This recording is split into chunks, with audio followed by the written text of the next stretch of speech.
Okay, hi everyone. How are you all doing? I hope you're doing well. And the exams are really near. And I hope your preparation is going really great. So today my target is to complete some of the most important chapters of your SBR syllabus. The concept clarity, my focus will be on ensuring that we revise each and every concept of that particular topic so that if at all there are any questions, we are able to manage properly. Okay, so what are we going to get from today's marathon, ma'am? You all will get, first is IFRS 15, as you can see on my screen. We will cover IFRS 15, 16, then we'll cover all the standards related to your financial instruments. We will cover financial instruments, then we will cover your share-based payment, IFRS 2, share-based payment, and then we will cover employee benefits, that is IS 19. So this is what I've planned for the day. Let's see how things go, and this is what I want to revise with you all today. So without wasting a single minute, let us start with one of the most easiest chapters and of course the most tested topics of your strategic business reporting, SBR. Let's start with IFRS 15. Now, what is IFRS 15? IFRS 15 is your revenue from contracts with customer. As the name itself suggests, it is revenue from contracts with customer. Here we will talk about the contracts that are with customers. So ma'am, any contracts that are not with our customer is outside the scope of the standard. The answer is yes. So if you have any contracts that are not with your customers, will not fall under the purview of this standard. Now we start IFRS 15, revenue from contracts with customer. So ma'am, when do we recognize revenue? Please just allow me 1 minute.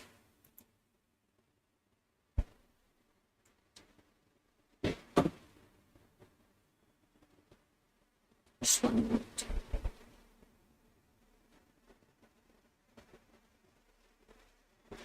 Can we turn this off? I don't think it.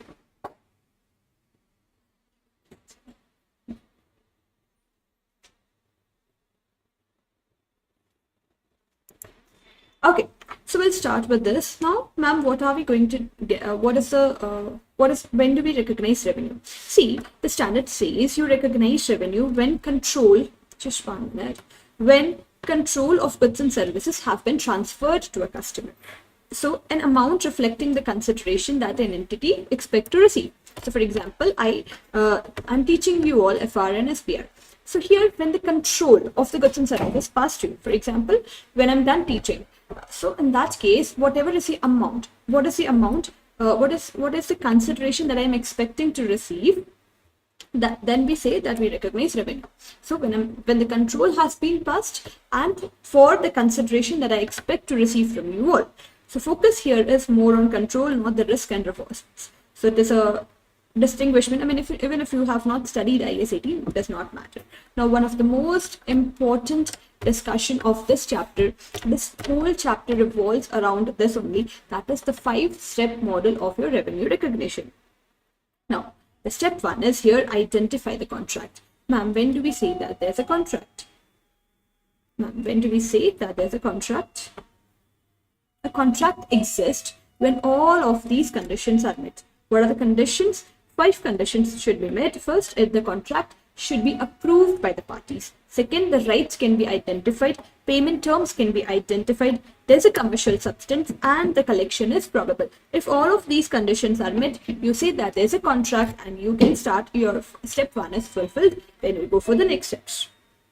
Now, second one is identification of a performance obligation. Now, what is the meaning of identification of a performance obligation? All the promises, in simple language, if I have to tell you, all the promises that I've made. For example, you and I entered into a contract wherein I promised you all that I'm going to teach you all and I'll also provide you all with my notes. So here, what are my promises? My promises are to provide you all with notes and to teach you all. So in that case, we say there is if you will have to identify whether these 2 promises, that is to teach you all and to provide you all with the handwritten notes or whatever, are these separate performance obligation or distinct performance obligation. If it is a distinct, then you'll have to identify the distinct performance obligation. A performance obligation is a distinct good or service. So when do you conclude that the performance obligation is distinct? When these 2 conditions are met. The customer can benefit on its own and it is separately identifiable. So when the customer can benefit, for example, with my teaching, you all can benefit. You need not refer my notes. You can refer whatever notes you all like, and it is separately identifiable in the contract. So in that case, we conclude that the performance obligation is separate. There are some questions given. You all can there are some examples given. You all can refer to the examples. Now, determination of transaction price. Here, a lot of things are there. So transaction price is nothing but the amount expected to be received. It may include what? A fixed consideration, variable consideration, significant financing consideration, significant financing component, non-cash consideration, and consideration payable to the customer. Now we talk about variable consideration. So my dear friends, you will be solving case studies here. You won't be just writing numbers. You will be solving case studies. So be very careful with language that you're using. Do not use simple language. Try to use the language, the words, the sentences as given in the standard. So what is variable consideration? First of all, it is something that is dependent on happening or a non-happening of an event, uncertain event.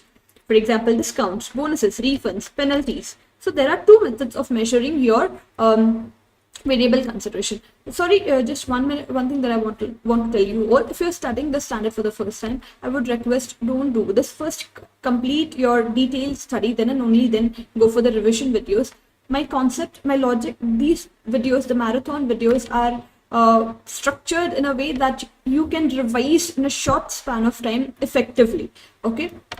If you expect that you will understand, if you're studying for the first time, you'll understand from the scratch, this won't help you. So my suggestion is, if you have not studied, don't try to learn it, because you will get more confused if you're watching these videos for the first time. Okay. So there are 2 methods, as you all know, there are 2 methods of measuring your variable consideration: expected value method and most likely method. And when do we use expected value method? When there are multiple probabilities, when there are range of outcomes and there's a probability associated to each of the outcome. So how do you calculate your variable consideration?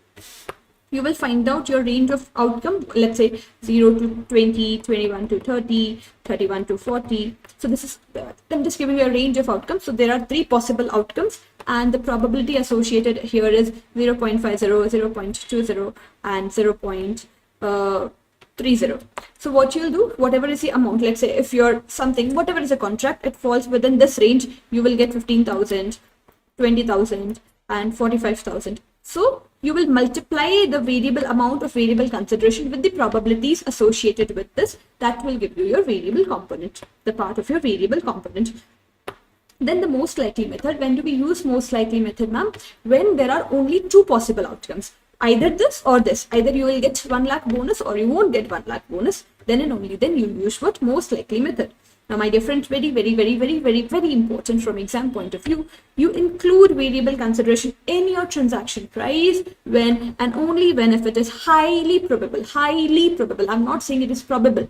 I'm saying highly probable that significant reversal of revenue will not occur when the uncertainty is resolved. So this is an important part that you will have to write in your examination, that you include variable consideration when and only when it is highly probable that the significant reversal of revenue will not occur when the uncertainty is resolved. So if you feel that your significant reversal will not occur, then and only then you include the variable consideration in your revenue, else do not include. Okay. Now we talk about significant financing component. Ma'am, what do you mean by significant financing component? For example, here there can be two situations. Ma'am, what are the two situations?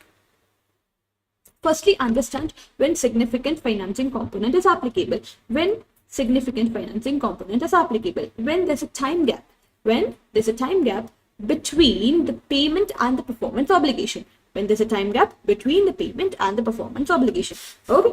So for example, there are two possible scenarios when the performance obligation is satisfied, but payment is pending. When payment is done, but performance obligation is pending. So in that case, and there's a time gap, the good amount of time gap, not just yearly time gap, it is more. Let's say I thought I'm done teaching you all today, my performance obligation is satisfied, but you all will pay me 2 years later. So there's a time gap between the payment and the performance obligation. So here significant financing component is applicable. So ma'am, how do you account for this? When the performance obligation is satisfied, IFRS 15 is applicable, you can recognize revenue. Okay ma'am, we know this, we will credit revenue. My dear friends, what you will debit here? The payment is yet pending. How do you debit it? So this time it says you debit receivables. Now my future affiliates, you all know receivables is nothing but your financial asset. It will fall under your definition. It is your financial asset as per IFRS 9. So you will recognize this revenue and receivable at what value? At present value.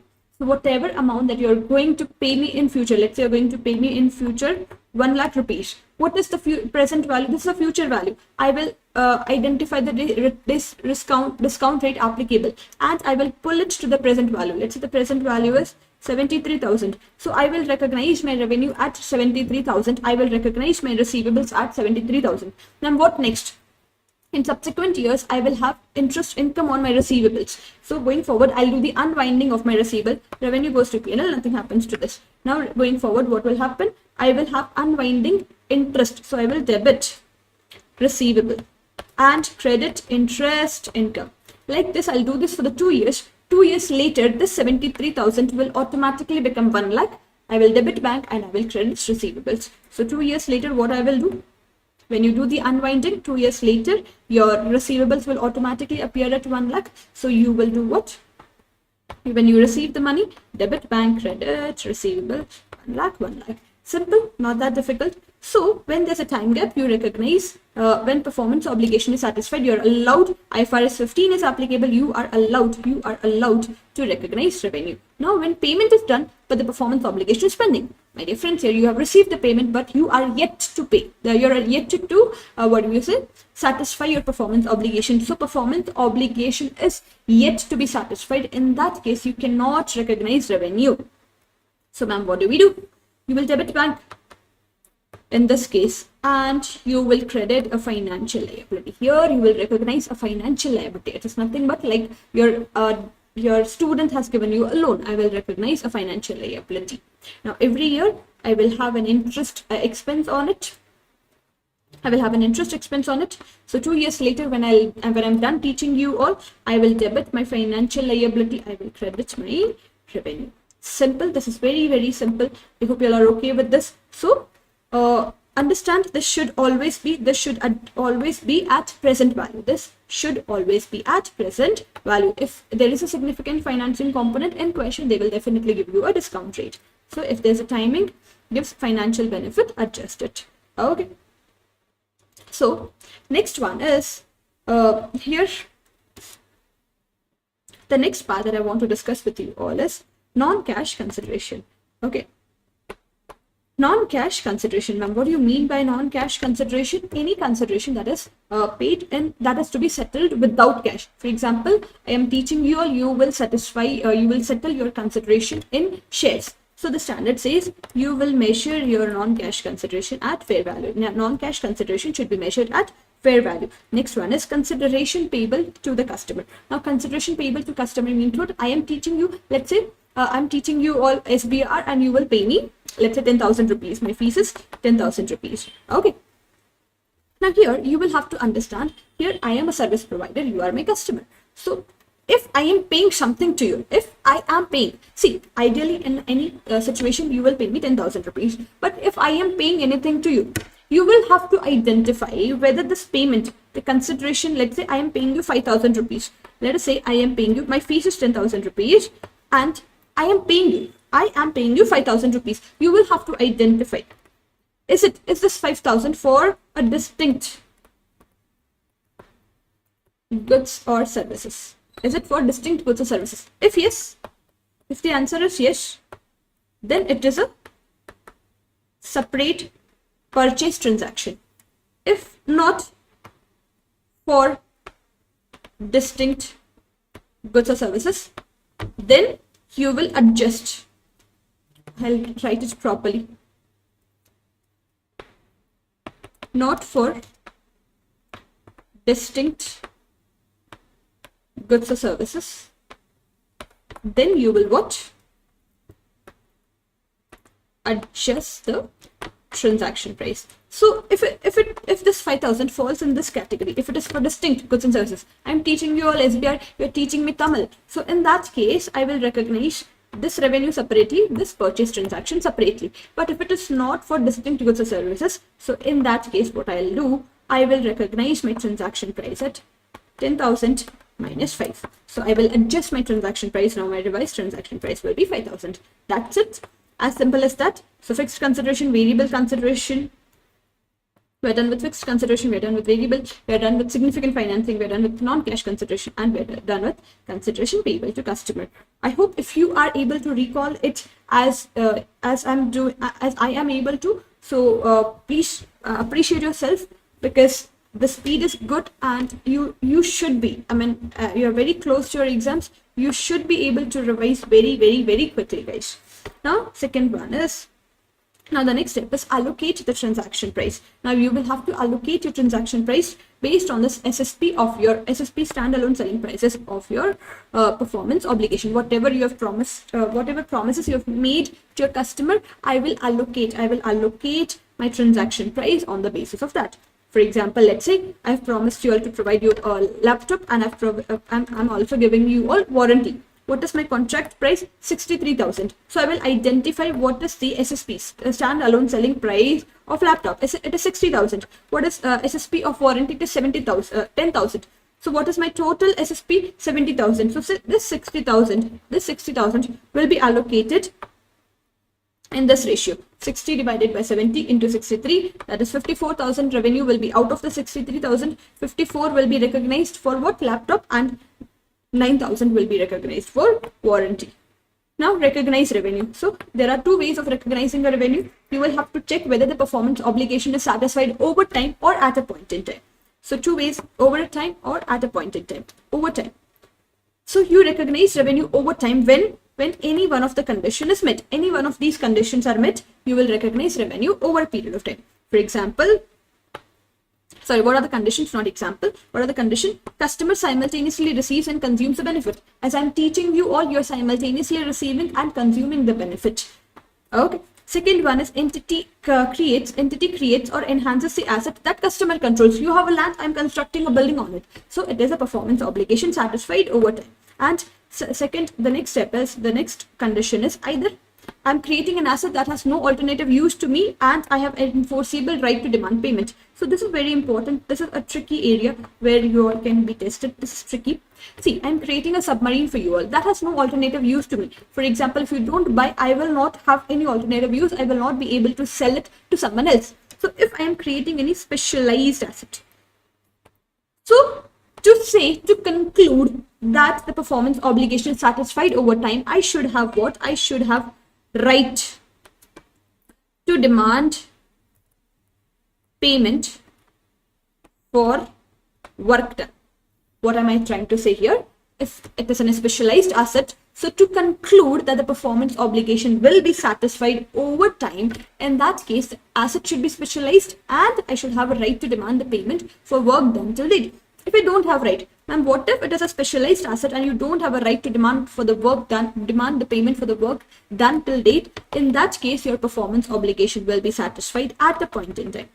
At a point in time. Now, why at a point in time? Because the control will transfer when I'm done 100% done completing the asset. Because I do not have right to transfer. Say if I'm creating a specialized asset, in that case, the asset belongs to you. So if I don't have a right to demand payment for, let's say, 30% of the work done, 40%, so it means the control is not getting transferred to you until and unless the 100% job is done. So in that case, the performance obligation will be satisfied at a point in time. So ma'am, how do we conclude it? Specialized asset and right to demand payment for work done till date over time. Specialized asset, no such right at a point in time. I hope this is okay. I hope you all won't make a mistake in this area. Very simple and very easy. Okay.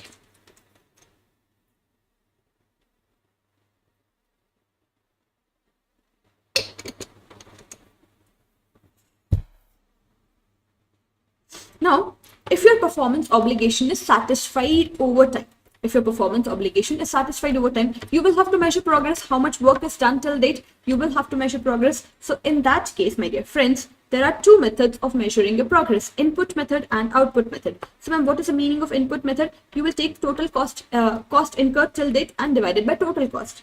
Output method, milestones completed. In this case, they'll give you surveyor's report, any person has certified this much of work is completed. So here you don't have to calculate anything. If output method, they will definitely give you the percentage. Okay, this much of the percentage of the job is done.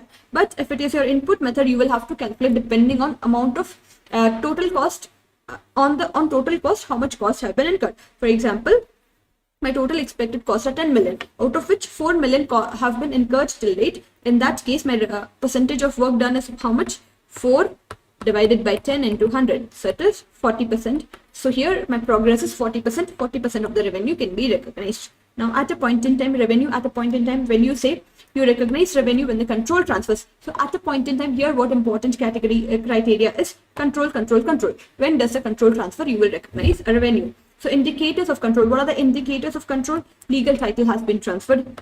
Physical possession has been transferred. Risks and reward have been transferred. And the customer and the entity has a right to demand payment. So in that case, you say the control has been transferred and you can recognize revenue. Now contract modification. If there are any contract modification, if contract changes, first one is it is a separate contract. When you say it is a separate contract, when it adds distinct goods and services and the price reflect SSP. When whatever you're providing is a distinct good and service and the whatever is additional that you're giving, the price that you're charging for it, it reflects the standalone selling price of that. When do you say that it is not a separate, when do you conclude it is when you conclude that it is not a separate contract, you will treat it as a termination of an old contract or and a new contract, or you will adjust it to the existing price. Okay, now we talk about contract costs. There are costs that you are allowed to capitalize. What are the costs that you're allowed to capitalize? Incremental cost of obtaining the contract and cost to fulfill the contract. Now ma'am, what do you mean by incremental cost? These are important. These are costs that are important to get the contract. For example, any sales commission. So you will capitalize if it is recoverable. Second is cost to fulfill a contract. Any cost that is directly related to generate resources and is recoverable, you will capitalize, otherwise you will charge it as an expense. Now contract assets and contract liabilities. So when you recognize what is a contract asset? When revenue is recognized but not yet billed. For example, work done is 1 million and invoice is 8 lakh. So 2 lakh is a contract asset. You have recognized revenue of 1 million and invoices of 8 lakhs. So 2 lakh is a contract asset. So when do you recognize a contract liability? When you've received cash before the performance. For example, advance from customer 5 lakh. This is your contract liability. Now, principal versus agent, one of the most tested areas. Principal versus agent. Principal, who is a principal? The one who controls the goods before transfer. So you will recognize gross revenue. Agent, the one who is just facilitating the sale. In that case, you will recognize commission only. For example, any travel agency. I mean, let's not get into the examples. Trivago, your Make My Trip, they are nothing but your agents. Repurchase agreement. Now, my dear friends, there are 3 types of repurchase agreements. You all know what are the 3 types of agreement. First one is forward, call option, put option. These are not your forward, call and put that you learn in your financial management. These are different. Now, when we talk about forward and call option, here you will have in forward, the entity must repurchase. In call option, the entity has a right to repurchase. So in that case, you will treat it as a lease or a financing, depending on, you will compare the repurchase price with the original selling price. If the repurchase price is less than the original selling price, you will treat it as a lease. If your repurchase price is more than your original selling price, you will treat it as a financing as per IFRS 9. Now, put option means what? Here, the customer, here you have a obligation to repurchase, but at the request of the customer. So in that case, you will have to check significant economic benefits, significant economic benefit with the customer. You will have to check on the date of sale. Does the customer have a significant economic incentive to put back? If the customer has a significant economic incentive to put back the asset, in that case, it is not a sale. IFRS 15 will not be applicable, because you know you have sold it and the customer will put it back to you. So in that case, you will not recognize sale. But if the customer does not have a significant economic incentive to put back, in that case, you will recognize a sale with right to return. So maybe a lease or a sale with right to return. So here you will have to check accordingly. Now, warranties. There are 2 types of warranties, assurance warranty and a service warranty. Assurance warranty, it is a standard warranty. You will treat it as a provision under IAS 37. Extended warranty, you will treat it as a separate performance obligation. Ma'am, how do we identify in question whether it is an assurance warranty or a service warranty? In case of service warranty, they will tell you that if you have charged something extra, you have charged something extra from the customer.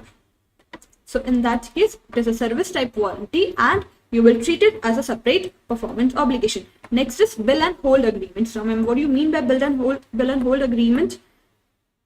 You will, in case of bill and hold, let's say I've billed you and I'm holding the asset for your till the time you've requested. So here you will recognize revenue only and only if there's a valid reason to hold the asset. The asset has been identified separately and it is ready for delivery whenever the customer says I will be able to deliver and cannot be used by seller. I cannot transfer it to someone else. So in that case, I will recognize a revenue. Now, what are the disclosures that we need to give?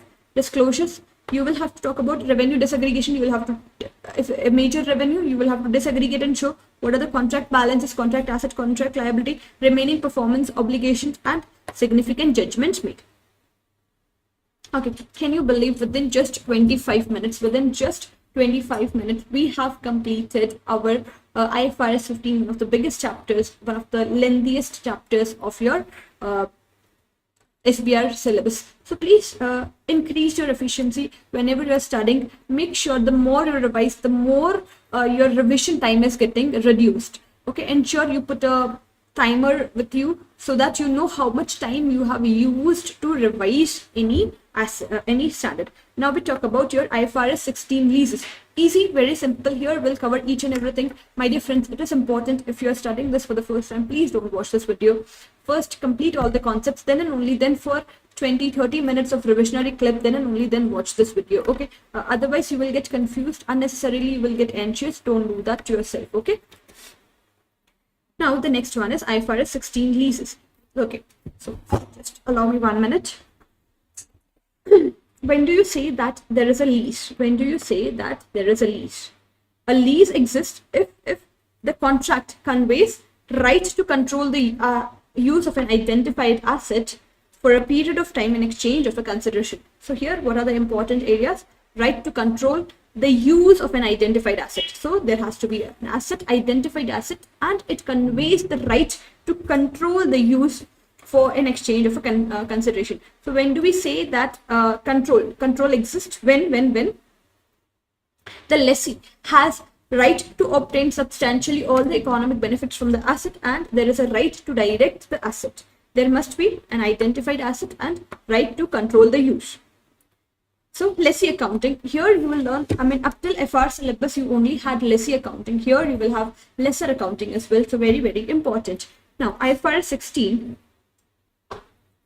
So in the previous standards also, in the previous standard before IFRS 16, there was operating and finance lease for lessee accounting also. Now this is not there anymore. You know, lessee accounting is very simple. At the day one, at the commencement date, lessee will recognize two things. What are the two things that lessee will recognize? Right to use asset and a lease liability.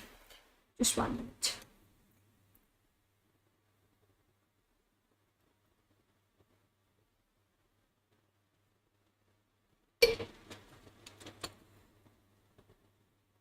Now, ma'am, what is a lease liability? Lease liability is nothing but the present value of your future lease payments. So you will have to discount using what? Interest rate implicit to the lease or incremental borrowing rate. If implicit rate, this rate is unknown. So lease payments are nothing but your fixed payments, variable payment linked to index or rate, residual value guarantees, and purchase option if you're reasonably certain.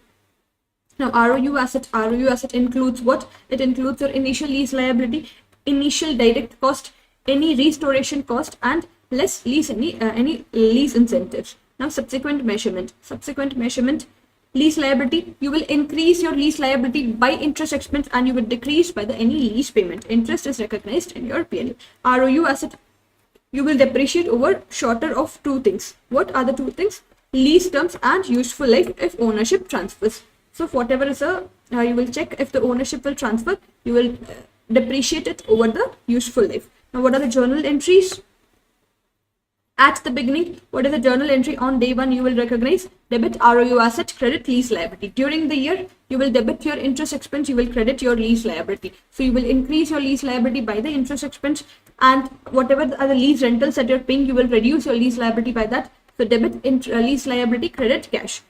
Depreciation expenses for your depreciation expenditure for your this, what do we say? ROU asset, you will debit your depreciation and you will credit your accumulated depreciation or ROU asset, whatever is it. Now, what is the presentation? ROU asset will be presented under non-current assets. Lease liability, you will have to split into current and non-current. Interest is your finance cost and depreciation is your operating expenditure. I hope you are okay with this. Now, my dear friends, if at all, they may test you on this interpretation part also. So what is the impact of leases? What impact lease has on any on the ratios? So what is the impact? Your EBITDA will go up, your gearing will go up, your ROCE may change because your capital will change here, capital employed will change here, and profit lower initially because you will have more interest expenses during the initial years. Now, there is an exemption given in the standard for two types of leases, that is short-term leases and low-value leases. Now, lessee may need not recognize ROU asset and a lease liability when the lease term is of less than 12 months, short-term lease, and low-value asset. For example, asset value is very small. There's no benchmark given in the standard. Okay, this is the low-value asset, this is a high-value asset. The entity has an option to choose. They can choose. There's a policy choice. Now, important, lesser accounting. This was not there in your FR syllabus, so this becomes a lot more important from SBR perspective. Now, lesser will account for, lesser has two options. Lesser will have to check whether it is a finance lease or operating lease. I will rephrase my sentence. It is not an option. You will have to check whether the lease is a finance lease or an operating lease. If it is a finance lease, the accounting will change. If it is an operating lease, the accounting will change. So lesser will have to classify. Now, ma'am, when do you say that it is a finance lease? A lease is a finance lease if it transfers substantially all the risks and rewards of the ownership. If it transfers all the risks and rewards of the ownership, then you say what? Then you conclude that it is a finance lease. What are the indicators of finance lease? Ownership transfers at the year end.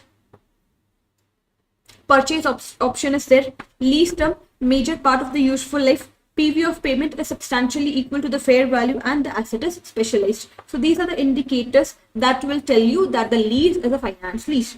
Initial recognition, lesser will do what? Lesser will recognize net investment in lease. You will not de-recognize the, you will de-recognize the asset, you will recognize what? Net investment in lease. So how do you calculate your net investment in lease? PV of all your lease payment and PV of your residual guarantee value, PV of your unguaranteed residual value. So your net investment in lease is nothing but PV of your lease payment plus PV of your unguaranteed residual value. Guaranteed residual value would have been included in the present value of the lease payment. Subsequent measurement, you will recognize what? Subsequent measurement, you will recognize finance income using the effective interest method. Lease receivable will reduce the cash received. Okay. Now, when do you say that it is an operating lease? When the risks and rewards have been retained, you have not transferred. The lessor has not transferred the risks and rewards. So assets still remain in the PP. You do not de-recognize the asset. You will depreciate the asset going forward, and you will recognize a rental income on a straight line basis. So this is easy, simple, but just solve a couple of questions on this so that you all are secure for the exams. Now we talk about manufacturer lessor or a dealer lessor. Who is a manufacturer or a dealer lessor? A manufacturer or a dealer lessor is a company that normally manufactures the asset and sell an asset and instead of selling it outright, it gives it on finance lease. So it gives it on financing. So for example, a car company leasing cars instead of selling it. Machinery manufacturer leasing the equipment, electronics dealer leasing the machinery. So when such lessor enters into a finance lease, it is treated as sale plus loan. So it is not just a lease. So lessor will have to recognize what? Revenue, just like a sale, because it is a lease plus financing. You will have to recognize cost of sale also. The lessor will have to recognize gross profit immediately. You will recognize a lease receivable and interest income over a period of time. So revenue. At the commencement of lease, you will recognize revenue. Revenue is lower of what? Fair value of your asset or present value of your lease payment. Cost of sale, how do you recognize your cost of sale? Cost is nothing but the carrying amount of the asset less PV of your any unguaranteed residual value. So this will give you your cost of sale. So recognize revenue, cost of sale. Now how do you recognize a gross profit? Gross profit is revenue minus cost of sale. This will be recognized as just like your normal sale. Lease receivable, you will recognize a lease receivable, in equal to the net investment in the lease, because it is a finance lease as well. Over time, you will recognize interest income using the effective interest method. Now, so here I've given an example to you all. You all can calculate it. You all can try this at home, and this will help you all. This example will help you all understand how do you account for this.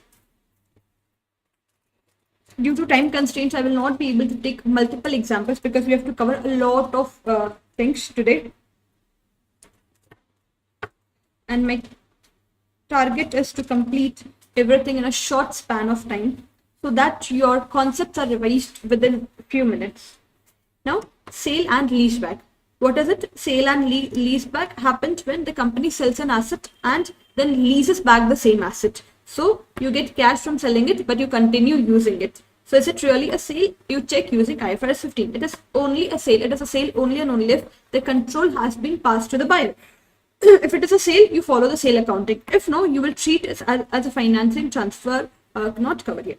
Now, if the transfer is a sale, seller lessee accounting. So here you will have to talk from, there are two people here, seller lessee and buyer lessor. If the transfer is a sale, you will have to check the accounting of it. So step 1, it is a sale, you will have to do what? The seller lessee. Since the sale has happened, the seller lessee will de-recognize the asset, remove the full carrying value of the asset from the books. You will recognize three things. It is a sale and leaseback, right? So you will recognize right of use asset. It represents a part that the lessee is still using. The seller is still using, seller lessee is still using. So how do you recognize? ROU is equals to carrying value of your asset into PV of lease payments divided by fair value. This will give you, this formula will give you your ROU asset. gain and loss only on the assets on the rights transferred. So important, you do not recognize full gain. Do not recognize the full gain. You will recognize the gain only on rights transferred. There are some rights retained and there are some rights that have been transferred. So you will first calculate the total gain. How do you calculate the total gain? Gain fair value minus the carrying value. This will give you your total gain. Now, gains related to rights retained, total gain into present value divided by fair value. So this will give you this present value, total gain into PV divided by fair value will give you gain on retained portion. So gain on recognized portion, total gain, gain to be recognized on transferred portion. How do you calculate it? Total gain minus the gain on transferred portion. This will give you gain on the rights transferred. This gain will be recognized. So where does the gain go? If it is your main business, operating category. If the asset was an investment, investing category. Large and unusual, present separately. IFRS 18, some part of our IFRS is also discussed here, IFRS 18. Now you will recognize a lease liability. Lease liability is nothing but a present value of your future lease payment. Okay, now sale and lease transaction. Now here, this was there in your FR, sale and lease back. This part was covered in your FR. But some part is also covered here, some additional part is covered here, wherein in the sale and lease back, when sale price is not equal to your fair value. So normally your sale price should be equal to the fair value, but there may be situations when it is not equal. So some adjustment accounting treatment as per IFRS 16 is to be done. So sale proceeds are less. So there are two situations, either your sale proceeds can be less than the fair value, or sale proceeds can be more than the fair value. So we talk about the area, the situation when the sale proceeds are less than the fair value. This means the seller has sold the asset too cheaply. So this difference is to be treated as your prepaid lease payment. The difference is to be treated as a prepaid lease payment. So how do you do it? What is the accounting treatment? You will adjust the difference to ROU asset. You will adjust the treatment to the ROU asset. I've taken an example for you all. So even if you're studying for the first time, this example will help you all. I will not be able to take all of these examples right now because this will extend unnecessarily our lecture. So if you need these notes, you can reach out to our team. They will definitely give you all the notes. Now, second scenario is when the sale proceeds are more than the fair value. This means the seller received extra money. So here this will be treated as a loan, as a financing liability buyer, because the buyer is effectively giving extra financing. So here I've taken an example. So with this, can you believe with this, within a short span of time, we have covered all the important aspects, all the important areas of your leases also. So we have covered two important chapters. I know the speed was fast. I know the speed was actually good. The reason why I am doing it very quickly is because you don't have a lot of time left for your exams. So my target is for the people who are revising, who have exams just few days later and they're revising. They just want to quickly revise the standards. So all the important standards in short span of time, I just wanted to revise. It is only from a preconceived notion that you have studied before. This is not the first time that you're studying and you've revised previously, then and only then you're sitting for this marathon session. Now, financial instruments I'll take a little later. Now, financial instruments will take after break because it will require a good amount of our time. Right now, I want to talk about employee benefits.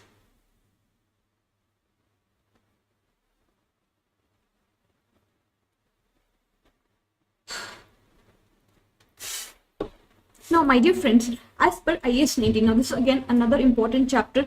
This was not there in your this was not there in your financial reporting. So this is an important chapter from your exam perspective, employee benefits, IAS 19.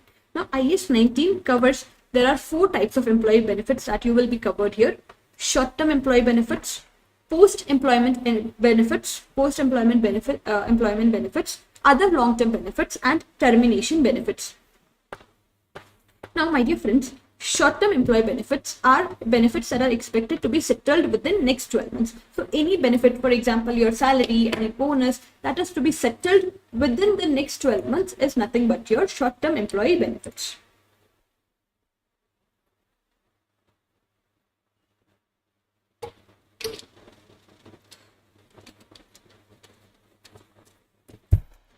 Now, it includes what? It includes wages and salaries, social security contribution, any paid annual leave, any bonuses or profit sharing, any non-monetary benefits. So these benefits are to be recognized as an expense in the profit and loss, recognized as a liability when employee has provided the services but we are yet to pay, and this is not to be discounted because of course it will be settled within next 12 months. Now short-term paid absences, it is nothing but your paid leaves.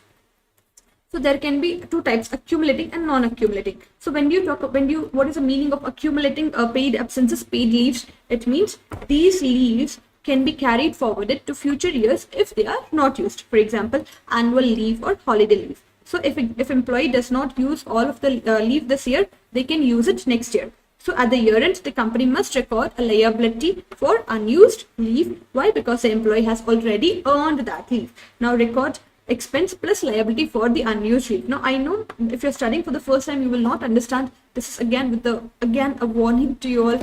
Please understand the concepts, then come to this part. Ma'am, why are we recognizing a liability? We've discussed this in very detail in our normal lectures.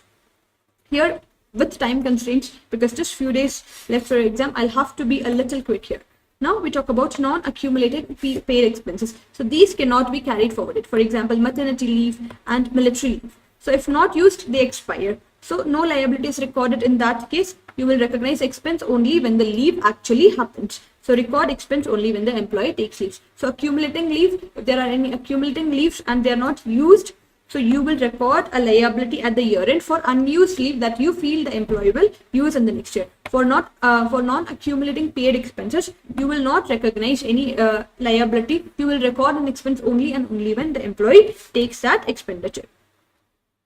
So in one line, if I have to tell you, for accumulating leave, you will provide at the year end. For non-accumulating leave, you will expense when taken. You will charge it as an expense when it is taken.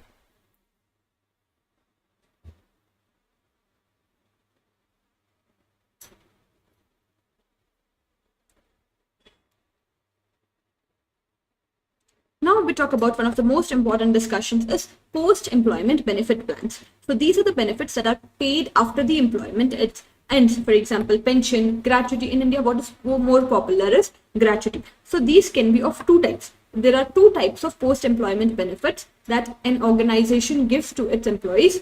First one is defined contribution plan and second one is defined benefit plan. Now, ma'am, what is the meaning of defined contribution? Here, the employer contributes a certain percentage of your employee. For example, provident fund and all. If you have undergone internship or if you've done your internship, you would know that employer deducts provident fund.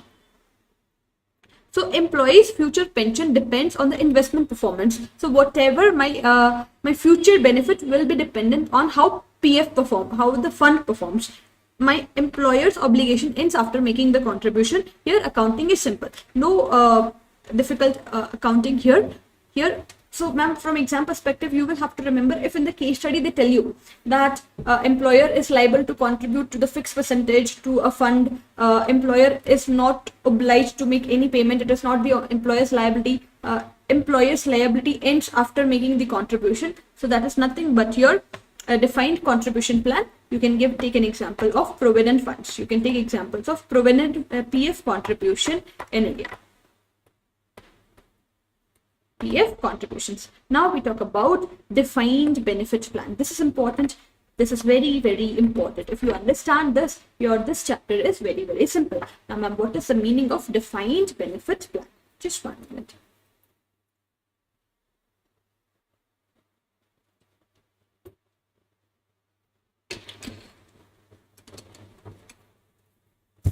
For example, any pension that is equivalent to final year salary into years worked divided by 60. This is an example given. Pension amount depends on salary and your number of years worked. Employer promises a specific benefit and accounting is more complex. So for example, my dear friends, if I tell you that I'll give you a gratuity, you work with me for 5 years. After that, you will be eligible to gratuity. So here, my dear friends, understand, my liability is not just limited to any contribution. My liability is much more than that. When you work with me for, let's say, 20 years, 30 years, I am obliged to make certain payments to you all. Here, there are 2-3 things that you need to understand. The pension fund is usually held in a separate trust. You will create. Now, I have to think of it. I'll give a story to you all. Let's say I am an employer. I am an employer and I have 3 people working for me. Okay. Now I have 3 people working for me. I have made them a promise that, my dear friends, whenever you retire, I will give you 20 lakhs of gratuity. 20 lakhs. Whenever you retire, I'll give you 20 lakhs. Okay.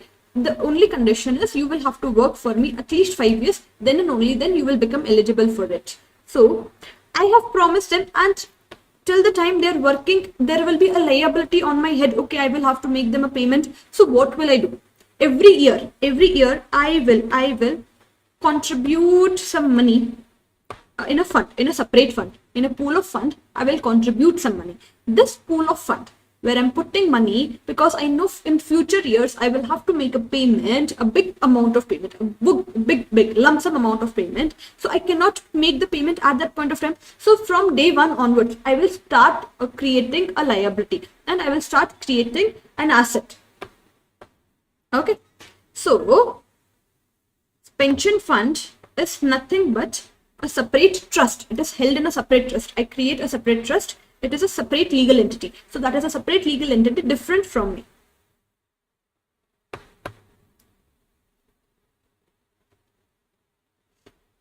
Now, how does it work? A company pays contributions, money goes to a pension fund, a separate scheme, and the pension fund ultimately will pay to the retired employees. So whenever you all retire, the pension fund will make you all the payment.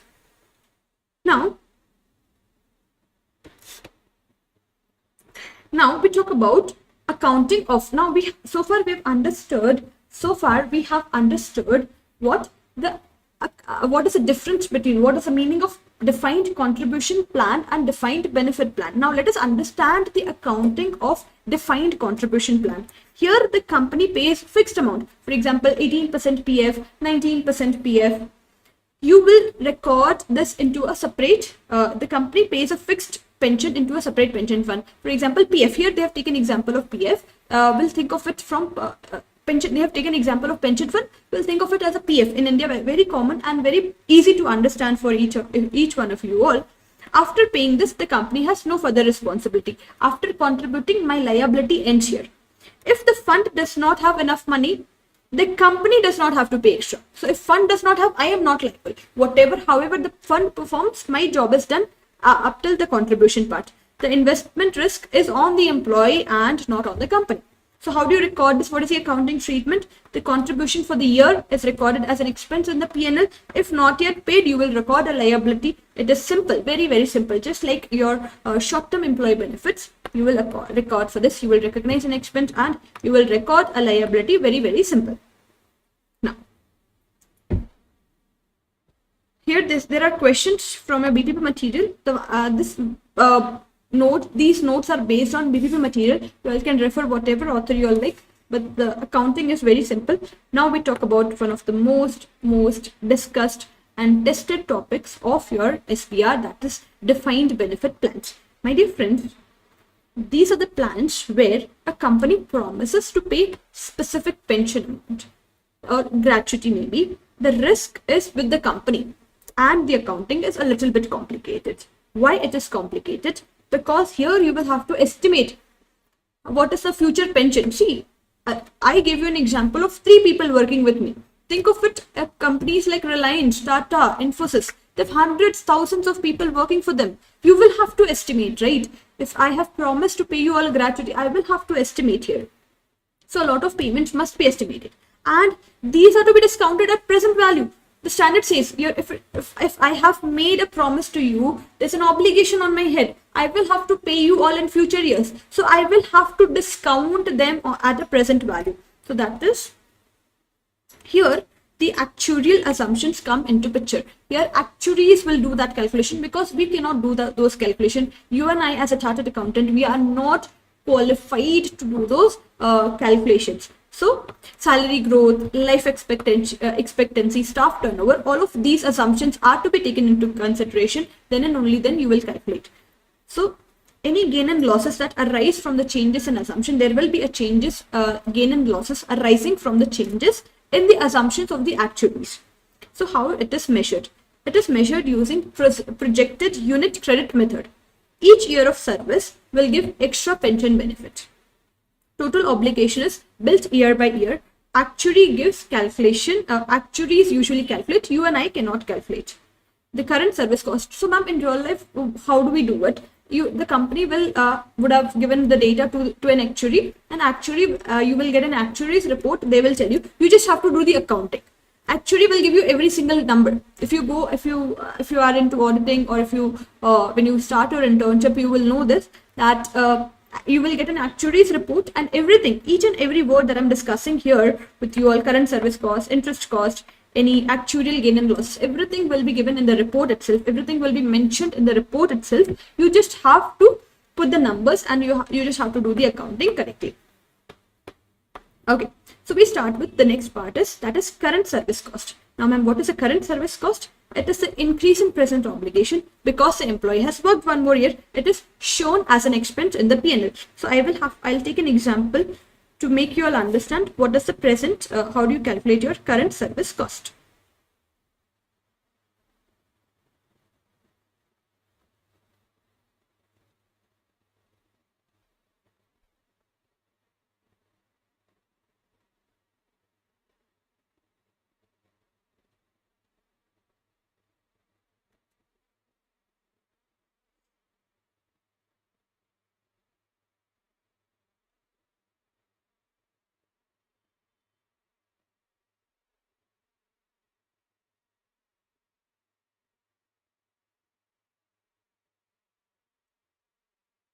Where did that go?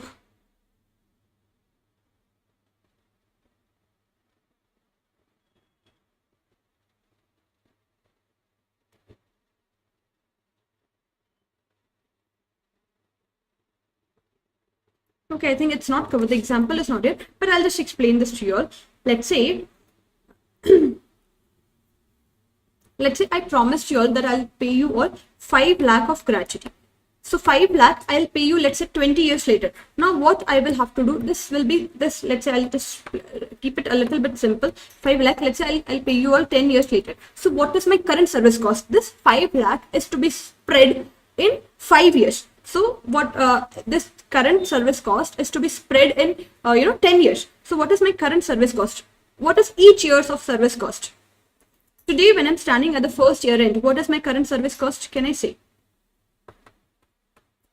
50,000? Now this 5 lakh I will pay for your 10 years of service. So this today I'm standing on first year end.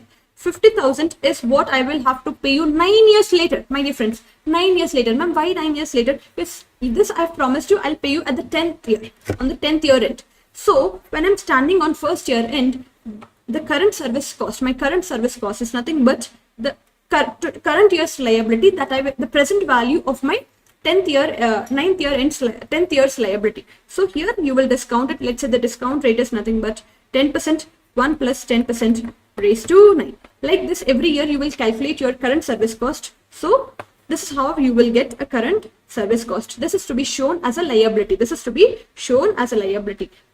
First you will charge it to an expense, and you will increase your obligation. So you will debit current service cost, and you will increase your defined benefit obligation.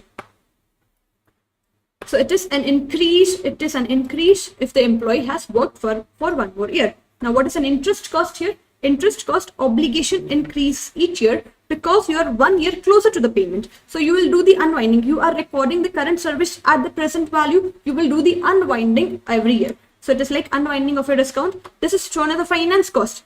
Okay, please understand, this is your operating category. This will go to your financing category. Remeasurement, any remeasurement, actuarial gain and losses. This arises due to what? Changes in assumption.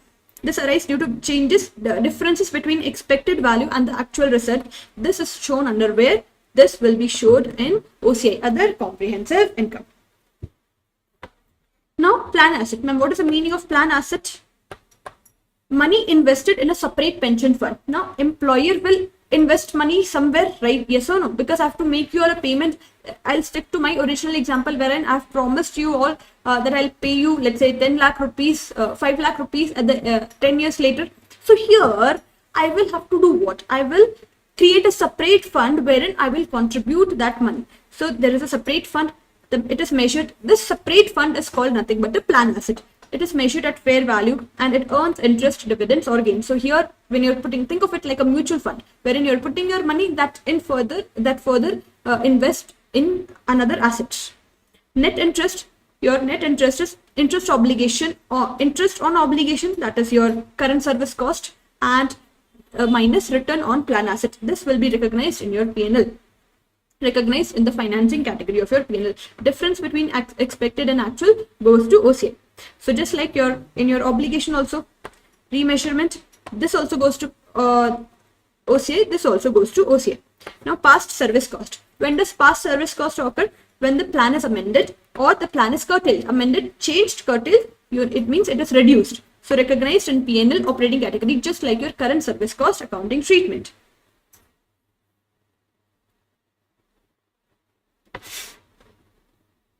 Now, let me take an example here. Once upon a time, there was a company called Sharma Limited. Now, I am slowing down a bit here because this is an important chapter. This will help you all understand a lot better. So, if this chapter is okay, you will be able to secure a lot of time, a lot of marks here. So, Sharma Limited told its employee that you work with us for many years. After retirement, we will pay you a pension based on your final year of salary at the year end of service. So, this is a defined benefit plan and it is because the company is giving you a fixed benefit. Now, year 1, when the employee works, Neha works for 1 year. Because she worked for 1 year, she has earned a small part of her future pension. This increase in the future pension is called current service cost. Now, as the time passes, Neha will come 1 year closer to the retirement. So, even if she does nothing, the obligation will increase. So, the obligation will increase because you're 1 year closer to the payment, and this unwinding discount is called interest cost. It is shown as a finance cost. So, I hope you are okay with this. Meanwhile, the money is invested. You will invest the money in a separate pension fund. So, the fund invests further in shares and bond. This is called nothing but plan asset. Now, these assets will earn interest, dividend and gains. This return reduces the company's pension burden. So interest on obligation is net interest cost. Whatever is your interest on the obligation minus whatever is your interest that you have earned. Any unexpected changes are called remeasurement, actuarial gain and losses. They are recognized in OCA. Okay. So I will take an example here. I will take a simple example here so that you're okay with your defined benefit obligation accounting, your defined benefit plan accounting. Now scenario 1, you're opening. Just an example, simplified example. This will clear every accounting aspect. If you are okay with this accounting, you will be able to manage a lot of sums. So opening defined benefit obligation was 1 lakh. Opening plan asset was 80,000. Now think of it. This is your obligation. No, don't think of it. I mean, this is your liability.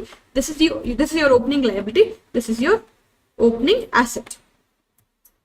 Discount rate is 10%. Discount rate is 10%. Your current service cost is 20,000. Company contributes. Current year's contribution is 15,000. Benefits paid to employee is 10,000. At the year end, your closing, as per actuarial report, closing liability is nothing but 1,25,000 and your closing plan asset is 95,000. So let's calculate. First, you will calculate your net interest. What is your interest is calculated on your opening net liability. Now, opening net liability, net liability. What is my opening liability? 1 lakh. What is my opening asset? 80,000. So what is my net liability? 20,000. What is my interest here? 2,000. This goes to P&L. Which category? Your financing category. Now expenses and P&L. What goes to my expenses? First one is your current service cost. If at all there's a question if they mention about past service cost, even that will go to your P&L. So current service cost. Ma'am, how did you get this current service cost? Here, this current service cost will go to your P&L, and of course the net interest that we calculated. Ma'am, can we calculate this separately? Yes, even if you calculate it separately, the answer will be same. So how do you calculate it separately? So sometimes in the question they would have solved separately for you all. For example, your opening obligation. I'll write opening liability is 1 lakh. So into 10%, opening interest liability, interest expense on opening liability is how much? 10,000. Opening asset. What are my opening asset? 80,000. So what is my interest on it? Interest income that I've earned on it is 8,000. So what is my net interest? 10,000 minus 8,000. This gives me nothing but 2,000. This is what we calculate. So you calculate net or you calculate it separately, doesn't matter. Now understand the movement in DBO. So opening DBO is how much? DBO is nothing but defined benefit obligation. Add, you will increase your DBO by current service cost. So 20,000, I told you all journal entry. What is the journal entry? Debit current service cost, credit your defined benefit obligation. You will increase your, you will also add the opening interest that you have calculated 1 lakh into 10%, that is 10,000.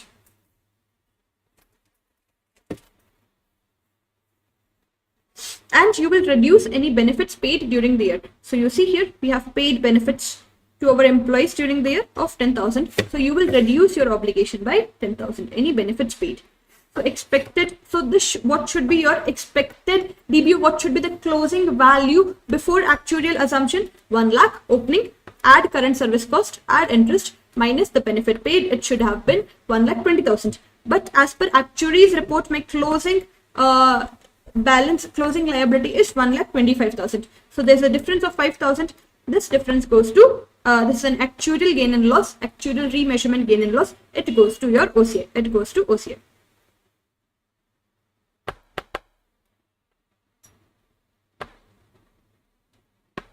Actuarial gain and loss, it goes to OCI. Now movement in plan asset. Let's talk about movement in plan asset. What was my opening plan asset? 80,000. You will add the interest income, 80,000 into 10%. You will increase it by the contributions paid and you will reduce it by the benefits paid. So what should have been my closing balance of my plan asset? Opening, add interest, add contribution, less the benefits paid. It should have been my closing asset. But what is my closing asset? 95,000. So this is nothing but the difference. So this is a written above what I expected. Again, this goes to your OCI. So I hope now you all are okay with this. What is an interest expense? What is a current service cost? How do you account for a remeasurement gain and loss? So actuarial loss on DBO, that is obligation 5,000, actuarial gain. So net OCI loss is 3,000. So I'll share these notes with you all if you all need this. This will help you all understand a lot better. So how do you find out your closing liability? What was my closing liability? 1,25,000. What was my closing asset? 95,000. So what is my net liability? 30,000. Okay.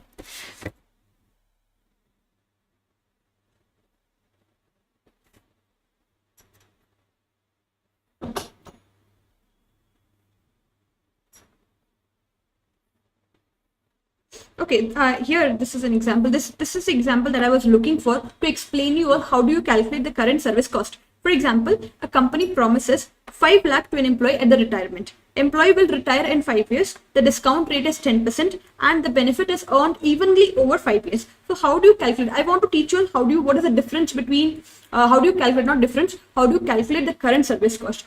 In real life and even in exam, you all won't have to calculate, but you should understand what is the current service cost. So see, step 1 is calculate the benefit earned during the year. What is the total benefit that I've promised to pay to my employee? 5 lakh. What is the total service period? 5 years. So benefit earned each year is what? 5 lakh divided by 5, that is 1 lakh. So in year 1, employee earns the benefit of 1 lakh, but it is payable after 4 more years. Even though employee will retire after 5 years, but I am standing at first year end, my dear friends. I'm standing at first year end. So it is payable after 4 more years. So how do you calculate the current service cost? So 1 lakh for 4 years. So you will calculate the present value. This present value is nothing but your current service cost. So what is the present value? 68,300. This is your current service cost. This goes to P&L. The journal entry that I have already shared the journal entry with you all. Debit the current service cost and credit your defined benefit obligation. Now you calculate the interest cost each year. So what is your opening defined benefit obligation? 68,300. Now in year 2, this goes, you are 1 year closer to your payment. So you will apply the interest 68,300 into 10%. So this is your interest cost. This goes to your which? Financing category of your P&L, and this 68,300, this goes to your operating category. Now why operating category? Because this is your employee benefit expense. So anything related to your employees will go to your operating category of your P&L. Okay, So I hope you all are okay with this. So this is a summary of IS 19 defined benefit plan summary. Current service cost. I hope with this you all are a little bit clear. Even if you're studying for the first time, I hope you have some idea and you will be able to manage this. So current service cost, it is an increase in pension due to employee service in the current year. You will recognize in the operating category of your P&L debit current service cost, credit the PV of defined benefit obligation.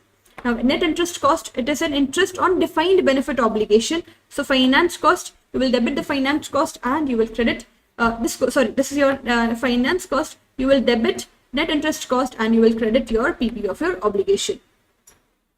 Now, past service cost, it is changes in the obligation due to amendment or curtailment. Operating P&L, just like your current service cost treatment.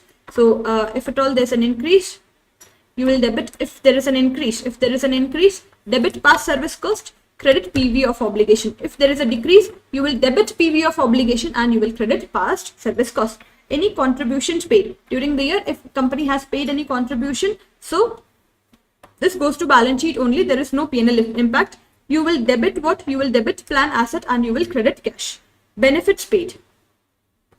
If pension, the benefits paid to the employees that retire. So again, this is your SOFP treatment only. It does not go to your balance sheet. You will debit your obligation and you will reduce your asset.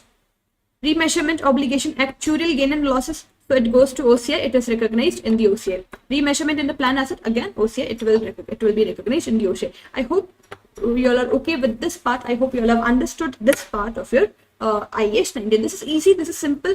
A lot of people are scared of this chapter. I don't want you all to be scared. Just understand the logic. This is very, very simple. One of the simplest chapter and one of the most scoring chapters. In real life also, you all don't have to do anything. Everything will be given in the actuary's report. You just need to identify the correct things. Now settlement. We talk about settlement. Ma'am, what is the meaning of settlement? What is a settlement? It is when the company removes the pension obligation completely or partly. You are just settling any obligation. Example, paying a lump sum to an employee instead of paying the future pension payments. So what is the accounting treatment here? You remove the pension obligation, remove any related asset or a cash paid. Any difference, gain or loss is recognized in the operating category of your P&L. Now this is important, asset ceiling test. What is the meaning of asset ceiling test? Just allow me 1 minute. I'll drink some water here.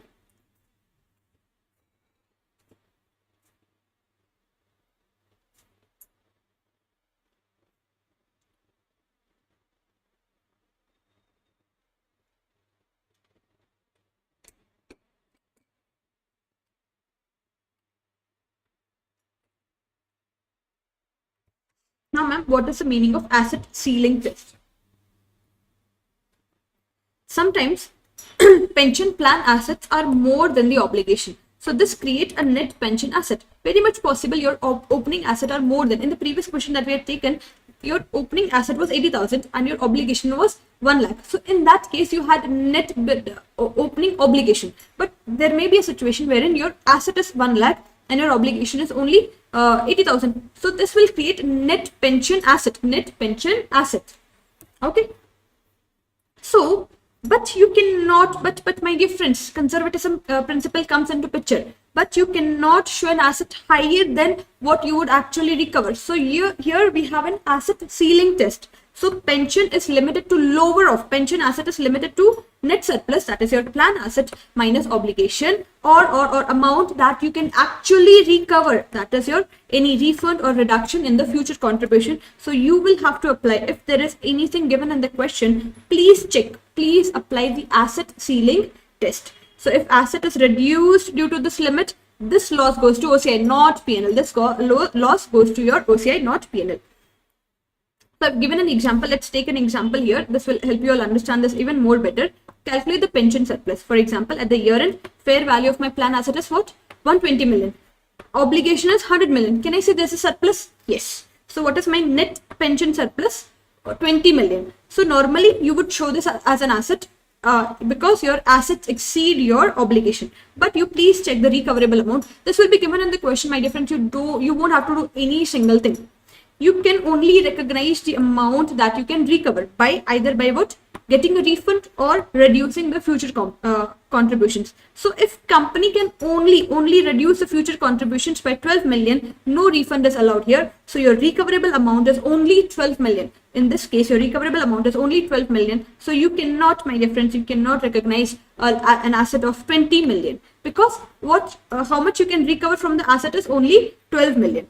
So in this case, you will apply an asset ceiling test. Surplus is 20, recoverable amount is 12 million. So your lower is what? 12 million. You will recognize an asset at what? 12 million.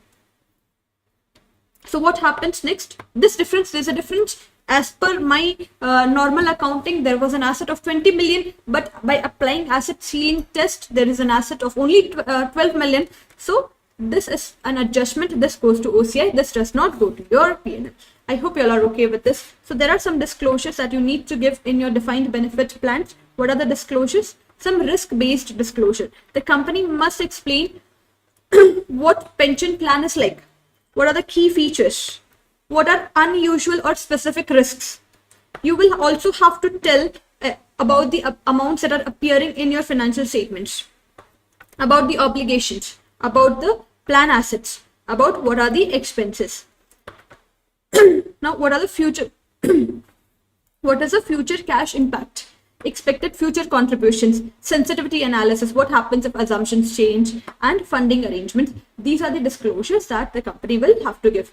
What are the main risks that the company has to disclose? See, from SBR perspective, even disclosure requirements become a lot important. So you will have to please go through the disclosure requirements also. So what are the main areas? What are the main risks? This is important, guys. They can test you in your exams. What are the important risks that you will have to disclose? Investment risk, any risk associated with your plan assets. Interest rate risk, any changes in the discount rate that you have chosen. Salary risk, higher salary. I think the salary will grow at 10%, but the salary grows at 20% or 15%. Any longevity risk, employees may live longer than expected. I thought the employees will live only for 80 years, but now they are living for 100 years. So this is nothing but a longevity risk. Now, if you have understood this defined benefit obligation, rest everything is very, very, very simple. Now, other long-term benefits, nothing but any, these employee benefits are not nothing like, I mean, they are not your short-term benefit, they are not your post-employment benefit, and not your termination benefit. Ma'am, can you give an example? For example, any jubilee benefits, if you, you work with us for 25 years, we'll give you 5 lakh rupees, something like that. So these are your long-term benefits. These will not be paid within 12 months. These are not your termination benefit, and these are not also your post-employment benefits. I mean, I will not pay you after your retirement. So these are, the accounting treatment is just like your defined benefit obligation, just one difference. Ma'am, can you give an example? Long-term service leave, sabbatical leave, if you all know, jubilee benefit, as I told you all, long-term disability benefit, any long-term bonuses, and any deferred remuneration. Now, what is the accounting treatment? As I told you all, just like your defined benefit plan, the accounting treatment is just like that, but simpler. Here, there's just one difference here. You will recognize an operating category of your P&L. What you will recognize? Net service cost, net interest, remeasurement. But, my dear friends, one change here. Unlike pension, the remeasurements will go to your P&L, not OCI.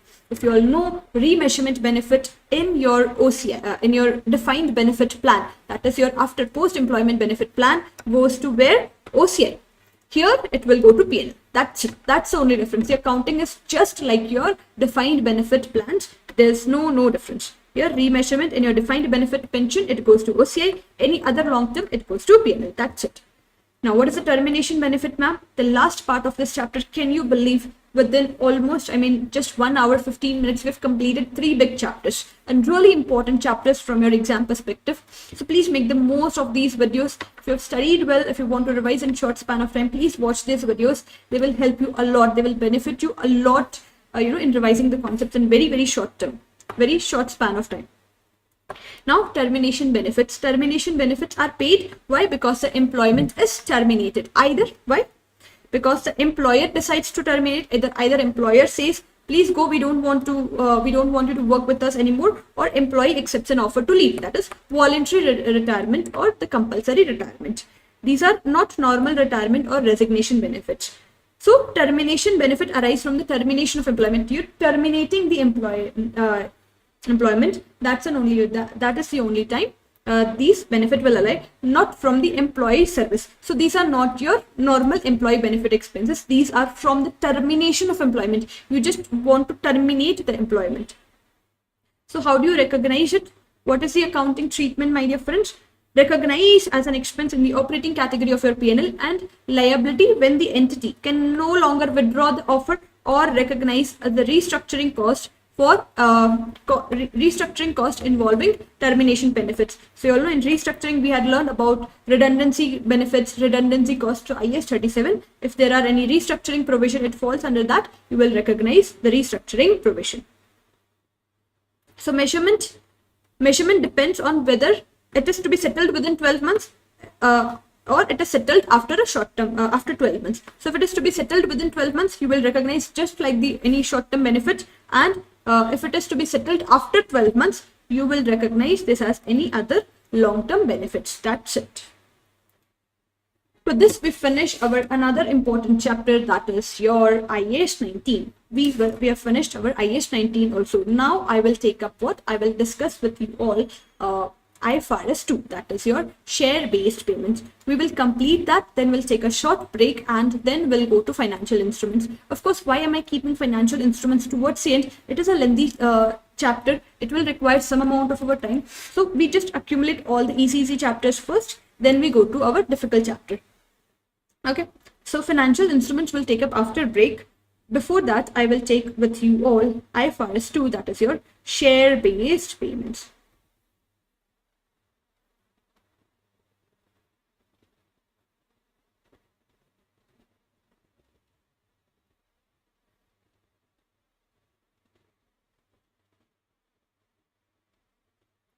Share-based payments. Okay, so let's start with another easy chapter, that is your share-based payment. Now, very simple. Why am I taking this? Because this was not there in your FR. This was not there in your FR. So high chances of you all getting tested on this. So my dear friends, there are 3 types of share-based payment. What are the 3 types of share-based payment? Equity settled, cash settled, or there is a choice of settlement. Now, everything in exams will revolve around how to measure, how to calculate the annual expenses, and whether to remeasure. Now, equity settled payment. Now, what do you mean by equity settled share-based payment? My dear friends, if you ask me, this does not only involve your share-based payment to the employees, but it also includes any payments to be made to other parties also, other than employees also.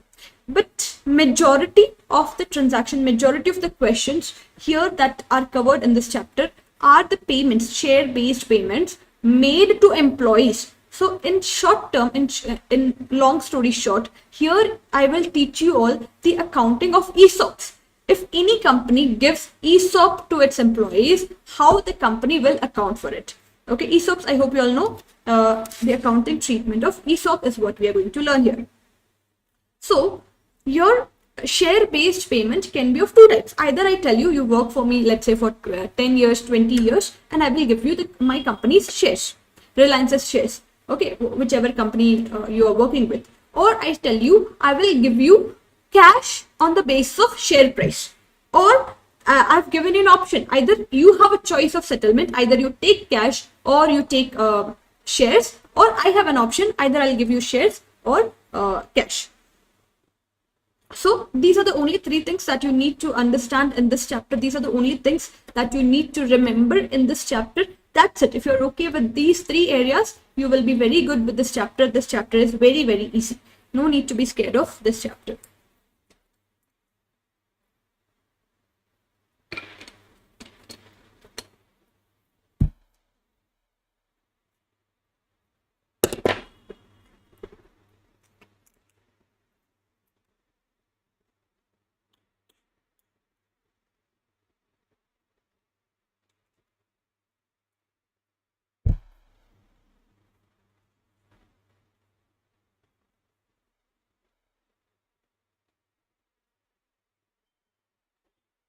Okay, so let's start. Let's talk about equity settled share-based payment. Let's talk about equity settled share-based payment.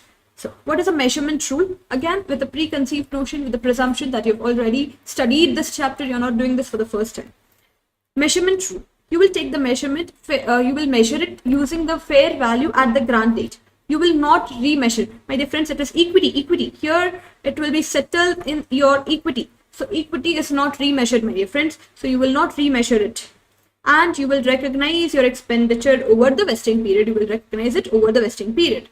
Now, what is the core formula? Very important. How do you recognize this? This is an important, very simple chapter. And if you understand this formula, I've tried to put this in a formula format so that you all are like, okay, you have a structured format how to solve exam question. So every reporting date, you will have to calculate the expenditure. So how do you calculate the expenditure at every year? You will take grant date at the fair value. Fair value at the date of grant date. On the date of grant date, you will not change the fair value. It is an equity settled. If at all in the question they give you multiple fair values, please check whether it is an equity settled. You will take grant date fair value only. Grant date fair value only. So grant date fair value, you will multiply it with the number of options expected to vest into time lapsed divided by total vesting period. So current year expenditure is what? How do you calculate the current year expenditure? It is a cumulative expenditure minus cumulative expenditure of the previous year. How do you calculate the options expected to vest? You will check number of employees expected to remain into employees option per share. So options per employee.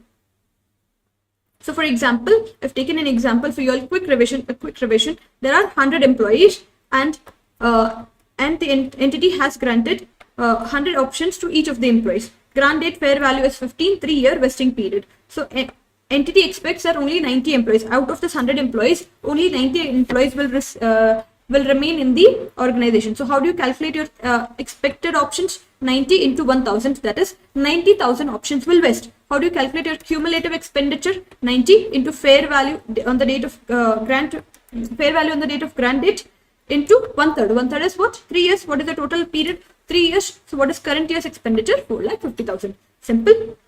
So the current year's expenditure is this. Second year, your expected employees reduced to 85,000. So what are the total expected options? 85 into 1000, 85,000. So what is my cumulative expenditure for the next year? 85,000 into 15 into 2 by 3 because I have completed 2 years. So cumulative expenditure. So it is 8,50,000. So how much will be charged to P&L in the current year?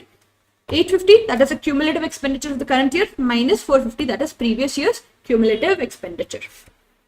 So what is a journal entry that you will pass? Debit employee benefit expenses or debit expenditure, credit equity. Remember why equity? Because it is your share settled, share based payment. Now we have another option is called as cash settled share based payment. So what is a measurement rule? Here you are not settling the payment by issuing your share. You are settling the payment by issuing cash equivalent to share. So my dear friends, it is your liability. It is not your equity. So measure the fair value of your liability, remeasure at each reporting date and recognize over the vesting period. So there is no difference here. There is only one difference that you need to take care of is in this question. If you all see, we were multiplying with 15 every year. We were taking fair value on the date of grant date. Here you were not taking the changes in the fair value of the option. But since in cash settled share based payment, it is your liability and liability has to be remeasured every date. So you will have to remeasure it. So how do you remeasure it? Cumulative fair value at the reporting date, not at the grant date. Fair value at the reporting date, number of options expected to vest, time lapsed and total vesting period. What is the current year's expenditure? Total liability minus liability already recognized. So here, ma'am, how do we identify whether it is a share based payment or cash based payment? So if they give you share appreciation rights are nothing but your cash settled share based payment. Okay, so let's say we have 100 employees and 1000 SAR, that is shares or share options, share appreciation rights given to each employee, and your vesting period is 3 years. Just like I've taken the same example, but how accounting will change. So first year fair value is 10 rupees. Number of employees expected to vest, 90 employees. So what are the total rights expected to vest? 90 into 1000, 90,000. What is my liability? 90,000 into 10. Ma'am, why 10? Fair value at the year end 1. We have not taken grant date fair value. Okay. Into 1/3, again vesting period and divided by 3 lakhs. So this is your current year's expenditure. Year 2, fair value is 14. Number of employees expected is 85. So what is my number of options expected to vest? 85 into 1000, 85,000. So 85,000 into 14. See, I've not taken 10 here. I've taken revised value. Fair value on year end 2, because you are remeasuring your liability. So please take care of this part. Please take care of this part. Why, whether it is a share-based payment or a cash settled payment, please check. If it is a share-based payment, please do not take the fair value at the end of the year. You will take only fair value on the date of on grant date. But if it is your cash settled payment, here you will have to remeasure. That is why you will take fair value at the end of the reporting date. Into 2/3, this will give you your second year's liability. Now, how do you measure your expenditure for the second year? Total cumulative expenditure for second year less previously recognized. So what is the journal entry you will pass? Debit expenditure, credit liability. Debit expenditure, credit liability. On settlement, you will debit your liability, credit cash. As simple as that. I hope you all are okay with this. So with this, we have completed 2 parts, that is your share-based and cash settled. Now, choice of settlement. If at all the choice of settlement is given. Now, there are 2 options. Either entity has a choice or the employee has a choice. We are taking from the perception that these rights are given to whom? Employee. So, there are 2 cases. Either entity has a choice or employee has a choice. So, if entity has a choice, it is usually treated as equity settled unless the past practice suggests a cash. So unless there is a constructive obligation that you have been settling your such rights by making a payment in cash, then you will treat it as a liability. Unless or otherwise mentioned, you will treat it as an equity settled share-based payment. But if employee has a choice, you will have to apply split accounting here. You will split into liability component and equity component. So liability component is nothing but the fair value of your cash alternative, and equity component is nothing but the residual value. So what is the formula for choice? Here you will measure the full value. Take the fair value of your cash settled, cash alternative. Use cash settled formula, and you will measure equity portion is nothing but fair value of your equity option minus the fair value of your cash alternative. So this residual value is nothing but your equity component. Accounting liability you will remeasure each year. Equity you will not remeasure each year. Now, another important discussion on share-based payment is deferred tax. It is your combination of IFRS 2 plus IFRS 12. IAS 12 plus IFRS 2. So, under IFRS 2, a company gives shares or share options. So, employee instead of 2 employees instead of cash salary. So, it forms part of your CTC. For example, a company gives 100 share options to employees. Fair value per option is 10, and total expenditure is what? 1,000 rupees. So this 1,000 rupees is to be recognized as employee benefit expenditure and credit your equity. Over a vesting period, you will spread it over your vesting period. But tax authorities usually do not allow deduction on accounting expenditure. They allow deduction on intrinsic value at the date of excise date. So it means what? Tax deduction is market price minus excise price into the options received. So accounting expenditure is not equal to your tax expenditure. There is a difference. So this is a temporary difference. This is to be treated as a deferred tax as per IAS 12. So let's understand how do you do this. Now, accounting as per your accounting, as per our IFRS 2, how do you account for this? IFRS 2, expense based on fair value on the grant date, deduction based on share price at the excise date. So this is your accounting treatment. In accounting, you will take expenditure based on fair value at the grant date, but in tax authorities will allow you deduction based on the share price at the date of excise date, that is intrinsic value.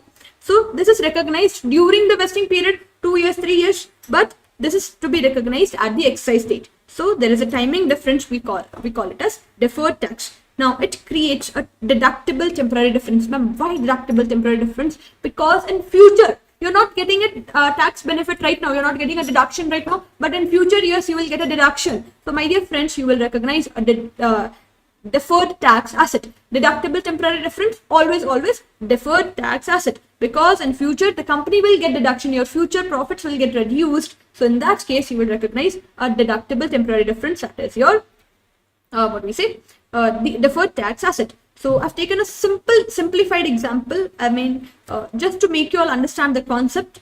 So let's say entity has granted 100 options. Fair value at the date of grant is what? 10. Vesting period is 2 years. Tax rate is 30%. Exercise price is 50 and market price is 70. Now accounting expenditure. Accounting expenditure is very simple. Total fair value of your expenditure. What are my options here? 100 options into fair value, that is 1000 is the accounting expenditure. Assuming numbers are your employee calculation, for now just ignore the employee calculation. Now this is to be recognized over 2 years. So your year 1 expenditure will be 500, year 2 expenditure will be 500. Now how do you exercise your tax deduction? Income tax will give you benefit on what? Intrinsic value. Intrinsic value is nothing but the market difference between your market price and the exercise price. So what is my market price? 70. What is my exercise price? 50. So what is my intrinsic value? 20. So what is my intrinsic value? 20. So tax deduction will be based on what? 100 option into 20. Income tax will give me deduction of 20,000. But I have recognized an expenditure of 1,000. So accounting expenditure is 1,000, tax deduction is 2,000. So there's a difference, that is 1,000 extra deduction will be given by the tax authorities. So you will recognize a deferred tax asset. So at the end of the year 1, accounting expenditure, how much expenditure you have recognized? 1,000. Now assume at the year end 1, market price is 60. So what is my intrinsic value? Nothing but a difference between the market value and your exercise price. So my intrinsic value is rupees 10. What is my expected tax deduction? 100 into 10, that is 1000. 100 options into intrinsic value. I told you all, tax will always give you deduction on intrinsic value method. So what is my temporary difference? 1000. So here you will recognize a DTA, that is deferred tax asset. 1000, that is your temporary difference, into 30%, rupees 300. Now, but only 1 year has completed. This is only 1 year's expenditure. This is to be spread over 2 years. So you will recognize a DTA of 300 into 50, that is deferred tax asset to deferred tax expenditure, that is tax expenditure P&L. So this is a journal entry that you will pass. Now what happens at the exercise date? What happens at exercise date? Actual deduction is 2000. Tax benefit is how much? 2000 into 30%. So what is my cumulative expenditure recognized in the accounts? 1000. We know this. 1000 is the 100 options into 10 fair value, grant date fair value. So tax effect on accounting expenditure is what? 1000 into 30%. So what is the total tax benefit? 600. What is the total tax benefit? 600. But in P&L you have recognized expenditure, benefit related to 300 only. So extra benefit that you're getting is 300. Extra benefit, this goes to your equity, not P&L, because you are getting more benefit than you expected, because you thought you will get deduction of only 1000, but government is giving you deduction of 2000. So extra, more than what you expected. 1000 is what? More that you expected, into 30%, that is 300 is more benefit that you're getting. So this goes to your equity. This does not go to P&L. This is the only point that I wanted to explain to you all from exam perspective that you'll need to remember. So long story short, see, understand, if there are deferred tax implication in your share-based payment, if there are deferred tax implications in share-based payment, it is always a DTA. Why? Because it pertains to your future deductions. It pertains to your future deductions. So it is always a DTA. Now please understand, whatever is the extra expenditure, whatever is the extra deduction that you're getting over and above your accounting expenditure, that goes to equity. Any deferred tax benefit on that goes to your equity. So what is the journal entry you will pass here? Current asset, you will debit your current asset, you will credit your deferred tax asset, and you will credit your equity. I hope you all are okay with this. I hope you all are good with this. So with this, we have completed our one of the important chapters, that is IFRS 2 as well. Now we'll take a small break. It is 1:37. We'll take a 10 minutes break. I'll catch you all at 1:47. We'll take a 10 minutes of break.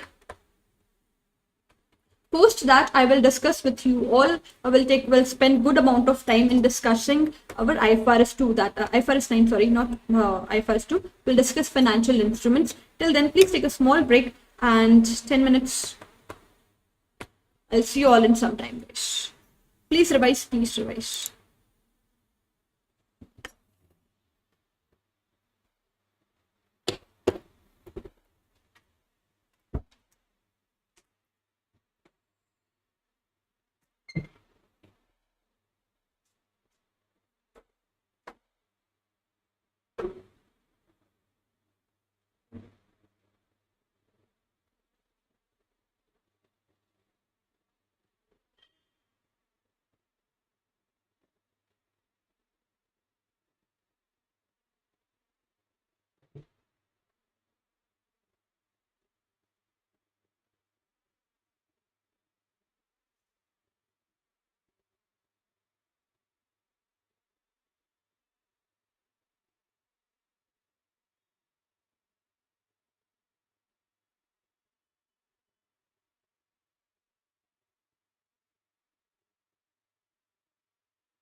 Okay,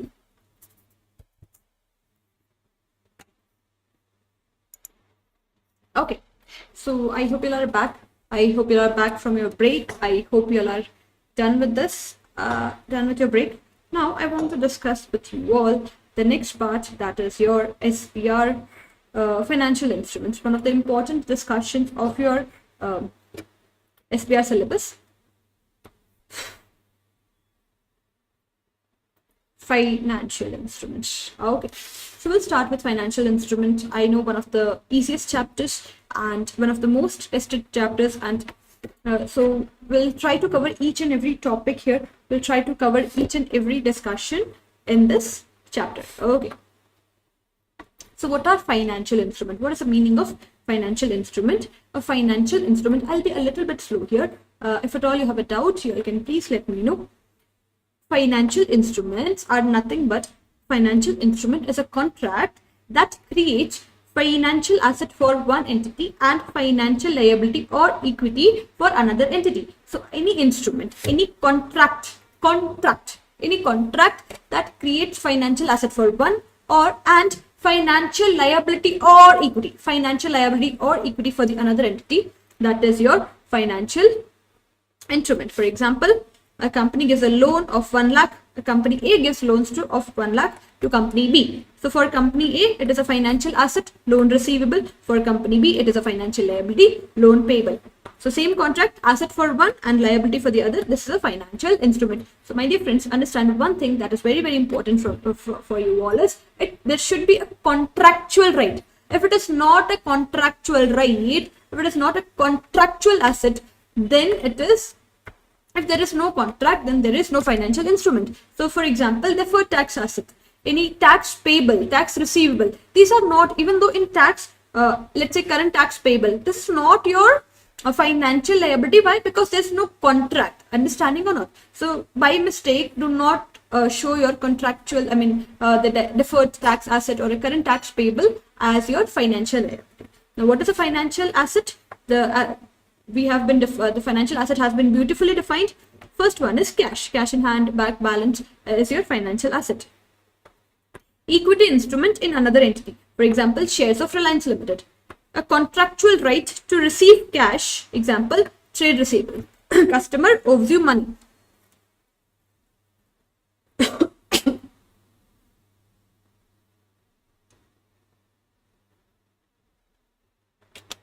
Or a contractual right to receive cash or to exchange financial instruments on favorable terms in a condition that are favorable to the entity. For example, forward contract to buy US dollar at rupee 80. When the market price becomes 85, it becomes beneficial to you. So contract settled in own equity instruments. Any contract to be settled in own equity instruments means what? When you receive shares instead of cash. So company promises to give you 100 of its own shares worth rupees 1 lakh. So that is also your financial asset. So what is my financial asset? First, it is my cash. Equity instrument in another entity. Any contractual right to receive cash or to exchange financial instrument that in potentially favorable situations, and contract that is settled in own equity instrument. Now, what is my financial liability? A financial liability is a contractual obligation to deliver cash. For example, loan payable, trade payable, to exchange financial instruments in situations that are potentially unfavorable. For example, a forward contract where you must pay USD 85 but the market rate is 80. So this is a loss, potential loss to you. This is nothing but your financial liability. A contract settled in own equity instrument. For example, you must issue shares worth rupees 1 lakh. So here you will issue shares worth rupees a liability, that is to settle a debt. So it is your financial liability, even though you're issuing your own equity shares, but it is to equivalent, it is worth equivalent liability. So it is why you can say like you're using your shares as a currency to pay off your liability. So now what is an equity instrument? An equity instrument means a contract to show ownership interest, any residual interest after deducting all the liabilities. So example, your ordinary shares, any preference shares that have been classified as equity. If a company liquidates paying after all debts, remaining all the assets belong to shareholders, that is interest. That is your residual interest. Now we talk about derivative. Important derivative. As per IFRS 9, a derivative has three features. What are the three features? Value changes with respect to an underlying. There has to be an underlying, and value will change with respect to that underlying. For example, a share price, underlying can be a share price also. It can be an interest rate, it can be a foreign exchange rate, or it can also be a commodity price. For example, call option value increases when a share price changes. No or small initial investment. So initially when you're entering into the contract, there is very less or no initial investment. So you enter into a forward contract, there is no upfront payment. So that is your feature of your derivative. So third one is it is to be settled in future. It is to be settled in a future date. For example, forward contract settled after 3 months.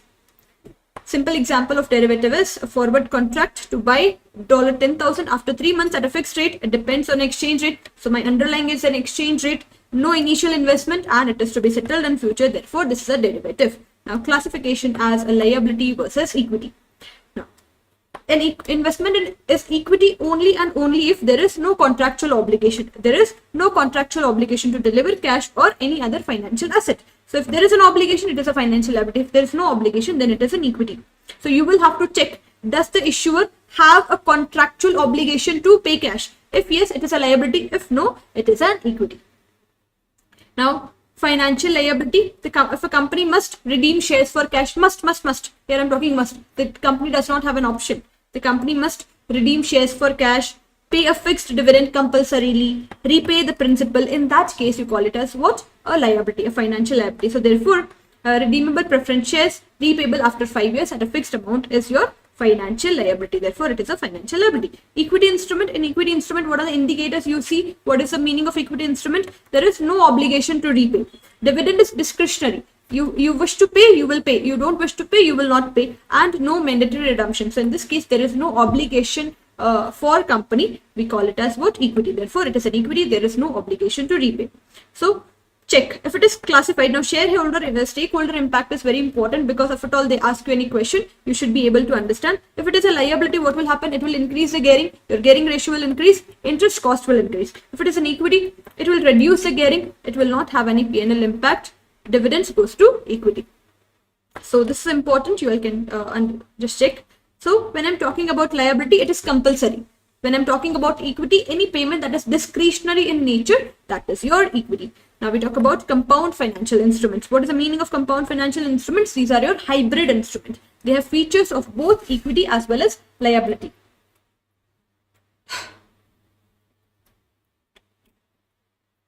So compound financial instruments means any instrument having both liability component as well as equity component. So any instrument that has a feature of both equity as well as a liability. For example, any convertible loan notes.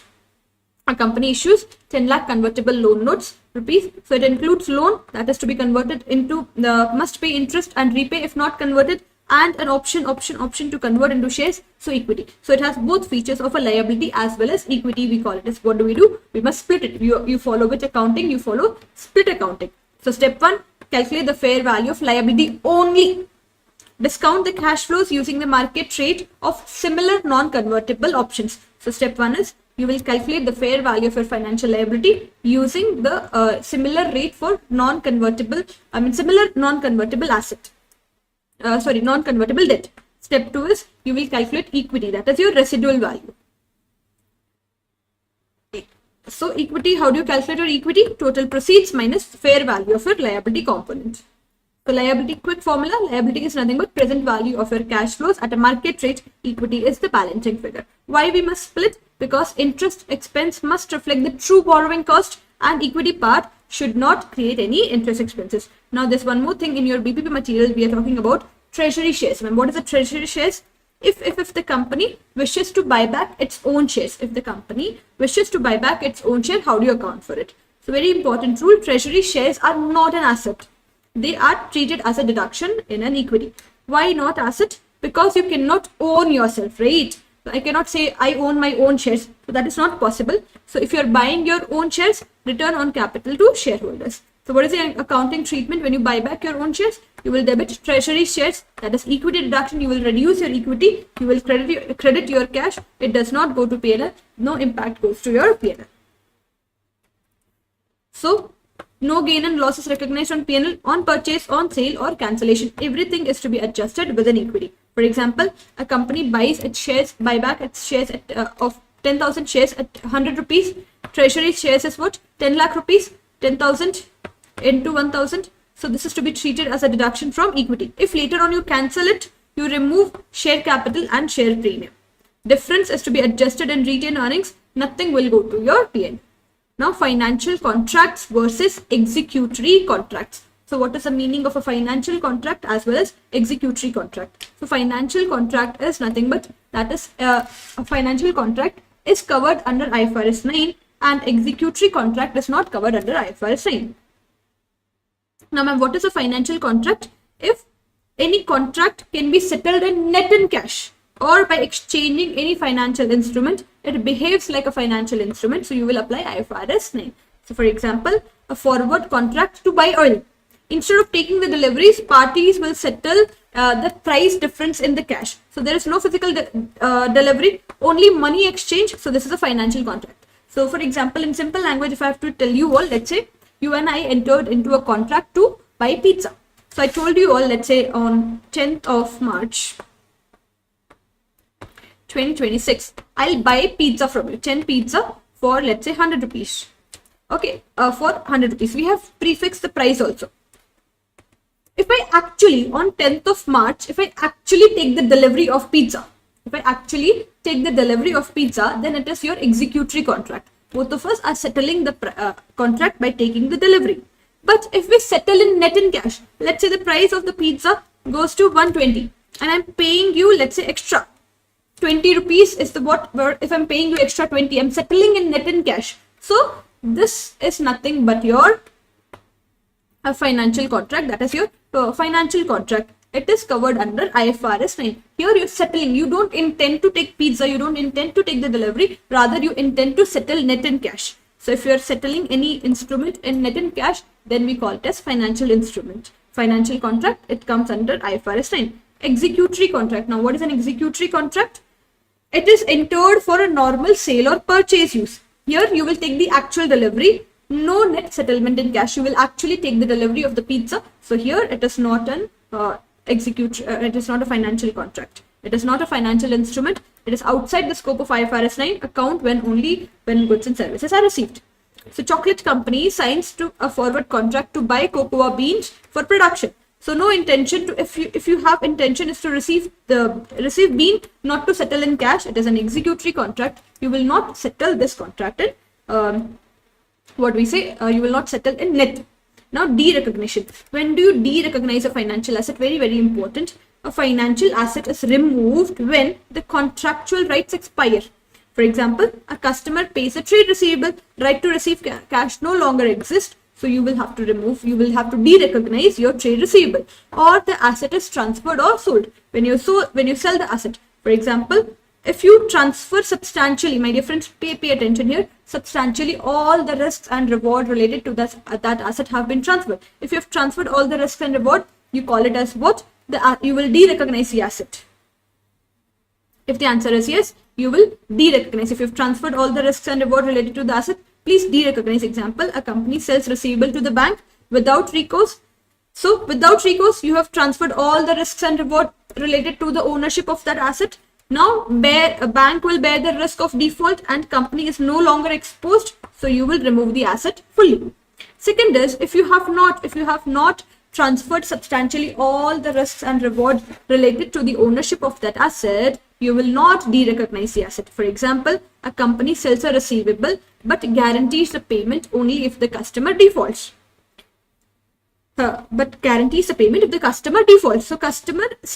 if the company still bears the risk, if the customer defaults, I will have to bear the risk. So in that case, I will not remove the asset, I will record a loan instead. So here you will not derecognize the asset. So it is called, also we have a partial derecognition where a part of cash flow is transferred. For example, a company only sells interest portion of the bond but keeps the principal. So you will remove the transferred portion. So I hope you all are okay with this. So derecognition, when you no longer have a right to receive the cash flow, when you have sold the asset. So be very careful when you're analyzing any case study based on the sale of your financial asset. Please check whether you have transferred all the risks and reward related to the ownership. If you have transferred, you will derecognize the asset. If you have not transferred, you will not derecognize the asset.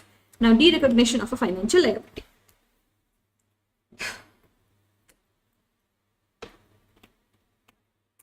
Derecognition of financial liability. A financial liability is removed when it is extinguished. Extinguished means you have paid or you have cancelled. It is very important to pay attention here.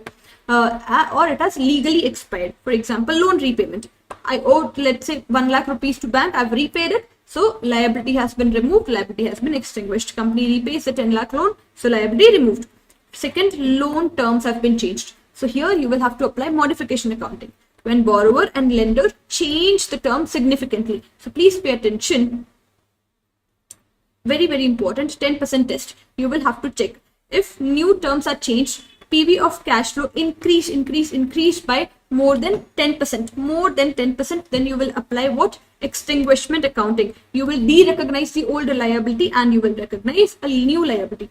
Ma'am, what if the changes, the present value in the new terms of changes, the present value of cash flow is less than 10%. So here in this case, you will apply what? Modification accounting. Ma'am, what is a modification accounting? Here you will not derecognize the old liability. The old liability will continue to be there to appear in your balance sheet. You will just any difference, any increase in your liability, you will recognize the increase in your liability.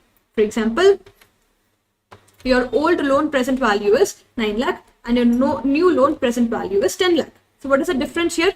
Difference is 1 lakh. So what is the percentage change here? Percentage change is 11%. So it is more than 10%. Yes. So you will derecognize the old loan. You will recognize a new loan and difference will go to your P&L. So please pay attention when you apply derecognition, when you apply extinguishment accounting and when to apply modification accounting. If the difference is less than 10%, then you will apply modification accounting. You will not derecognize the old loan and you will continue any adjustment, any increase will be recognized in the old liability only. You will treat it as a liability increase. Now, gain or loss on derecognition. If there is any gain or loss on derecognition, it is to be transferred into P&L. Now, classification of your financial asset. So, step 1 is there are two types of financial asset. First, either it is a investment in debt instrument or it is an investment in equity instrument. So, we first talk about investment in debt instrument. The classification depends here. The classification of your investment in debt instruments depends on two things. First one is a business model. Second one is cash flow characteristics. That is, you will check SPPI test solely principal or payment and interest. Just 1 minute. Allow me 1 minute.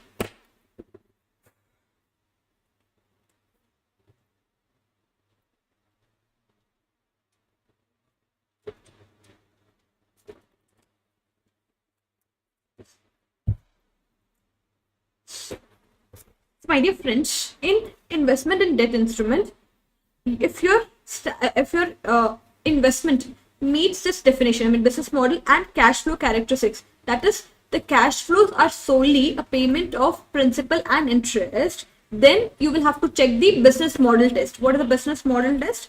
See, you will apply amortized cost method. You will apply the amortized cost method of your accounting when the business model is to collect the cash flow and cash flows are only the principal plus interest. So initial recognition will be at fair value plus transaction cost and subsequent measurement will be at amortized cost. For example, a bank gives a normal loan to the customer held to collect the contractual cash flow, it will be measured at amortized cost method. Now fair value through other comprehensive income. Your investment in debt instrument can be measured at fair value through other comprehensive income if it is held to collect cash, collect and sell and SPPI is satisfied. So either your intention is to collect the cash flows and you may sell if it is beneficial to the organization, then you will account for using what? Fair value through other comprehensive income. So in that case, what will happen? Any fair value changes will go to your other comprehensive income, interest likely P&L only, and on sale OCI is reclassifiable to P&L. Example, a company holds government bonds but may sell if liquidity needed. So in that case, what will happen? You will classify it as using what? Fair value through other comprehensive income. Now, fair value through P&L. Default category, by default, you will apply fair value through other comprehensive income or fair value through P&L only. If your SPPI fails, your cash flow is not solely a principle of solely a payment of principal and interest, or it is held for trading or accounting mismatch at the date of designation. So, for example, investment in complex structured bond like linked to share price, no pure principal plus interest, you will classify it as using what? Fair value through P&L. So if any of these conditions are not met, you will classify using what? Fair value through P&L. Now, equity instruments. Now, investment, I'm not talking about your own equity. I'm talking about equity instruments you've invested, any financial asset wherein you have invested in the equity instruments of another entity. Not held for trading, always measured at fair value. There are two options. Fair value through other comprehensive income. This is an irrevocable option. Irrevocable option means what, ma'am? In future years, you cannot revoke this option. In future years, you cannot revoke this option.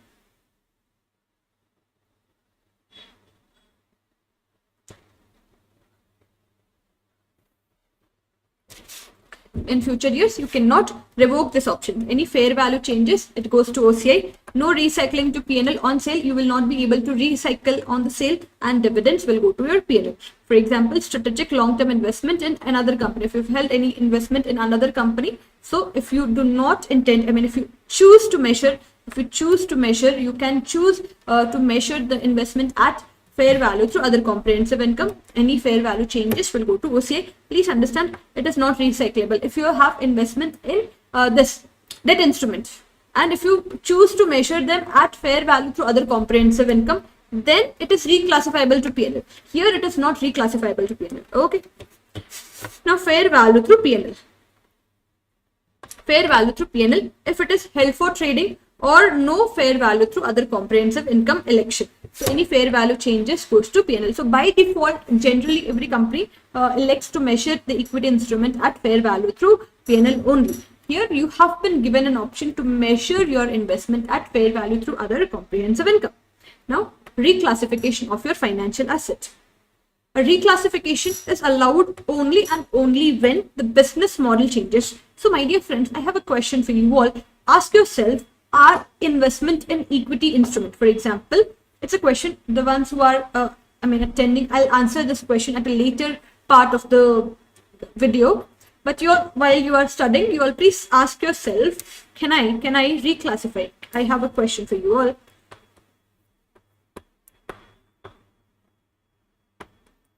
Can I reclassify investment in equity instruments? Here's a question for you all. Before I wind up, for this for the day, I will definitely answer this question, but I have a question that you all please answer me. So reclassification is allowed only when business model changes, applied prospectively, and it is a very rare situation. Now, for example, a bank changes strategy from hold to collect to sell regularly. So if you're hold to collect, you will apply amortized cost method, but if you're changing to sell regularly or sell if it may be beneficial, so you may apply fair value through other comprehensive income or fair value through P&L. Now, gain or loss on derecognition. When the asset is sold, gain and loss is consideration received minus the carrying amount at the date of derecognition. It is to be recognized in what? P&L. Which category? Investing category. Now, if fair value through other comprehensive equity at fair value, if you've elected to measure your equity instrument at fair value through other comprehensive income, so all the fair value changes will go to OCI. On sale, no recycling to P&L. So any balance appearing in your other comprehensive income when you're selling the asset, it will not go to your P&L. OCI balance is transferred to retained earnings. So whatever is a balance appearing in your other comprehensive income, it will be transferred to what? Retained earnings. So for example, shares bought. We bought a shares of rupees 1 lakh. Fair value becomes 1,30,000. Now you have sold these shares for 1,30,000. So this 30,000 gain, it stays in OCI. When you sell it, this is to be transferred from OCI to retained earnings, not to P&L. So you do not transfer it. Now, debt at fair value through other comprehensive income. Any debt on that is to be measured at fair value through other comprehensive income. Any cumulative OCI gain or loss, any gain or loss on OCI is recycled to P&L. Any gain and loss will be reclassified. Unlike your investment in equity instrument treatment, wherein your gain and loss in your other comprehensive income is transferred to retained earnings, here it will be reclassified to P&L. For example, bond fair value gain in other comprehensive income is 20,000. When you sell the asset, this 20,000 will be transferred from OCI to P&L. Now we talk about financial liabilities. So normally, now this is a change. Up till FR level, you all did not have this. Whatever we covered so far was there in your FR level. Now going forward, we will level up a bit, because this was not there in your FR level. This is there now in your SBR level. Now almost all of the liabilities are to be measured at amortized cost. So most liabilities, for example, your trade payables, any bank loans, any bonds payable are to be measured at amortized cost. Any redeemable preferences. Initial measurement is what? Fair value less transaction cost. Fair value less transaction cost. My dear friends, do not, if you are measuring any financial asset at amortized cost, then fair value plus transaction cost. If you have any financial liability, you are measuring it at amortized cost method, then it is nothing but your fair value less any transaction cost. Subsequent measurement, if you are applying amortized cost method using effective interest rate. Now, for example, loan received 10 lakh, transaction cost 20,000. So what is my initial carrying value? 10 lakh loan minus transaction cost, so 9,80,000. Now this is to be measured using EIR over the useful life of the asset. Now fair value at financial liabilities at fair value through P&L.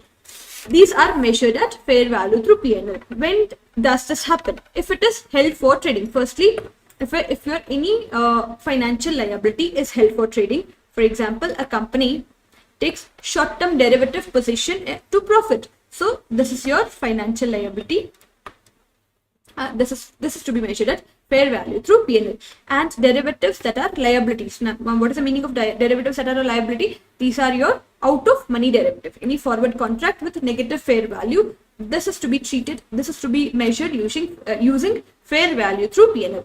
Any designated at P&L to avoid accounting mismatch. For example, loan linked to asset measured at fair value through P&L. I've taken a loan that has been linked to an asset, and that asset has been measured at fair value through P&L. So in that case, if I do not measure my loan at fair value through P&L, then it will happen what? Accounting mismatch will happen. So in that case, to avoid mismatch, you will have to designate the loan liability at fair value through P&L. Now, initial measurement. Initially, you will measure at transaction. If you are applying, so my dear friends, if you're applying fair value through P&L, if you're applying fair value through P&L, if you're measuring your financial liability at fair value through P&L, transaction cost will go to your other comprehensive income. Transaction cost will go to your P&L. Transaction cost will go to your P&L. Subsequent measurement, going forward, how will you measure it? Any fair value changes will go to your P&L. Which category? Financing category. Anything related to your loans will go to your financing category. Now, important rule. This is an important rule that you will need to take care of. If there is a credit risk changes, if a liability is designated at fair value through P&L, change in fair value due to own credit risk will go to OCI. Any change in fair value due to own credit risk will go to OCI unless it creates accounting mismatch. So this you all need to take care. Any change in fair value due to your own credit risk, it will go to your other comprehensive income. Now, financial liability when the asset transferred fails derecognition criteria. For example, if company sells a receivable, but it still retains a risk. For example, I have sold the asset, but I have not transferred all the significant risk and reward related to that ownership. So in that case, you do not derecognize the asset. Rather, you recognize a financial liability for a consideration received. So for example, a company sells a receivable of 5 lakh to bank, but guarantees the payment. So cash received is 4,80,000. So journal entry is what? Debit cash, credit your financial liability, receivable till still remains. So you will not de-recognize, we have already learned this, you will not de-recognize your receivable, you will keep this in your, books. Rather, you will recognize a financial liability. Now, financial guarantee.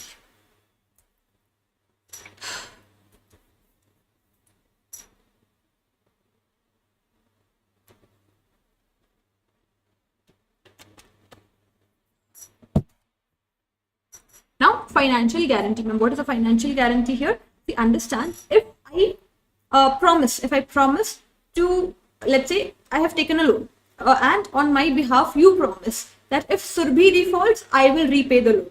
Okay, here you are giving a guarantee to someone, you're becoming a guarantor. So here we will learn the accounting of financial guarantee also. So financial guarantee contracts, entity promises to pay if borrower defaults. You are promising that if I default, you will pay. Examples, parent guarantees subsidiary's loan of 1 lakh. If subsidiary fails, parent will have to repay to the bank. So initial, now this is nothing but your financial liability, yes or no? So initially you will measure at fair value less transaction cost. Subsequent measurement will be higher of two values, expected credit loss or initial amount minus any amortized expenditure. Now, loan commitments below market rate of interest. So if you have any loan commitments that are below the market rate of interest, for example, if a company agrees to lend at a lower rate than the market agrees to lend at, so in that case, market rate of asset is 10%, company agrees to lend at 5%, so there is a loss exists. So measurement, same as financial guarantee contract, you will measure at higher of expected losses and initial recognition minus amortization. Impairment of your financial asset. This is very important. Please treat this as a very important and study with the complete diligent approach. Now, unless IS 36, in which waits for evidence of loss, IFRS 9 recognizes the expected credit losses. ECL, we call it as what? ECL. Loss is recognized before the actual default happens. So simple meaning, old model recognize loss only when the customer default. New model, you will recognize the loss when the risk increases. So here we are focused more on risk rather than loss. So which asset it applies? It applies to financial assets at amortized cost. For example, any trade receivables, any loan given, any bonds to collect, and also it applies to debt instruments at fair value through other comprehensive income. Any government bonds held to collect and sell. So this model applies to these two kind of assets. And why not fair value through P&L? Why it does not apply to any assets measured at fair value through P&L? So my dear friends, if any assets are measured at fair value through P&L, in that case, any gain and loss, any changes in the fair value automatically hits the P&L. So in that case, you all don't do the, you all don't apply. What is ECL? Basically, you are charging any expenditure. Are you getting me? You're reducing the value of your asset and you're charging any expenditure in that on that asset. So if you're measuring your asset at fair value through P&L, it automatically anyways everything goes to your P&L only. So it is not applicable to P&L because fair value already reflects the impairment. Recognition of credit losses. So at initial recognition, especially at every reporting date, so you will recognize credit losses. You will recognize credit losses when at initial recognition on the day one of your recording, and at every reporting date you will recognize a loss allowance. So first understand what is a loss allowance. It is the provision. It is a provision for your all the expected credit losses. So what is an expected credit loss, ma'am? It is a weighted average of your credit losses using the probability. You will check what is the probability of my losses, what are the losses possible, and you will multiply it with the probability. That is nothing but your expected credit losses. And the provision of your expected credit loss is nothing but your loss allowance. Now, ma'am, what is a credit loss actually? So credit loss is contractual cash flows minus expected cash flows. You will take discounted. For example, a customer owes 1 lakh to you and you expect only recovery of 80,000. So what is my credit loss here? 20,000. So at initial recognition, day one, you will recognize what? 12-month ECL. Now there are two types of ECL that you will have to understand. First is 12-month ECL and lifetime ECL. Now ma'am, what is the meaning of 12-month ECL and what is the meaning of lifetime ECL? So 12-month ECL is nothing but the probability of loss 12-month ECL is nothing but the probability of loss that you expect that will occur within next 12 months. Within next 12 months. So what is a 12-month ECL? It is a loss from default possible within next 12 months. It is probability of default into lifetime loss amount. So it is nothing but what is the probability of default? Let's say you have a 5% probability into what is my lifetime loss amount. So let's say, let me give you a simple example. Let's say you expect throughout the lifetime of this asset, you will incur losses of 1 lakh. So what is the probability of default within next 12 months? So let's say the probability of default within next 12 months is 5%. So this is nothing but your, this 5,000 is nothing but your, what do we say? 12-month ECL. This 5,000 is your 12-month ECL. An example. Okay, we have taken the same example. Loan 1 lakh, probability of default within 12 months is 5%. Loss if default occurs is 40,000. So here my lifetime ECL is what? Lifetime ECL is lifetime expected credit loss is 40,000. So what is my probability of default within 12 months? That is 5%. So what is my 12-month ECL? 5% into 40,000, 2,000. So you recognize 2,000 of loss allowance. Now every subsequent reporting date, going forward, every reporting date you will check. Has the credit risk increased significantly due to initial recognition? Now this is to be done in 3 stages. Now stage 1, no significant increase in credit risk. So now you check, okay, let's say you have given me a loan of 1 lakh. Okay. Now initial recognition, initial day 1, you will recognize a 12-month ECL. On day 1, you will recognize a 12-month ECL. Now you are standing at a reporting date. Let's say you are standing at 31st of March 2026. Now on this date, you will check. Is there any significant increase in the credit risk? Just allow me 1 minute.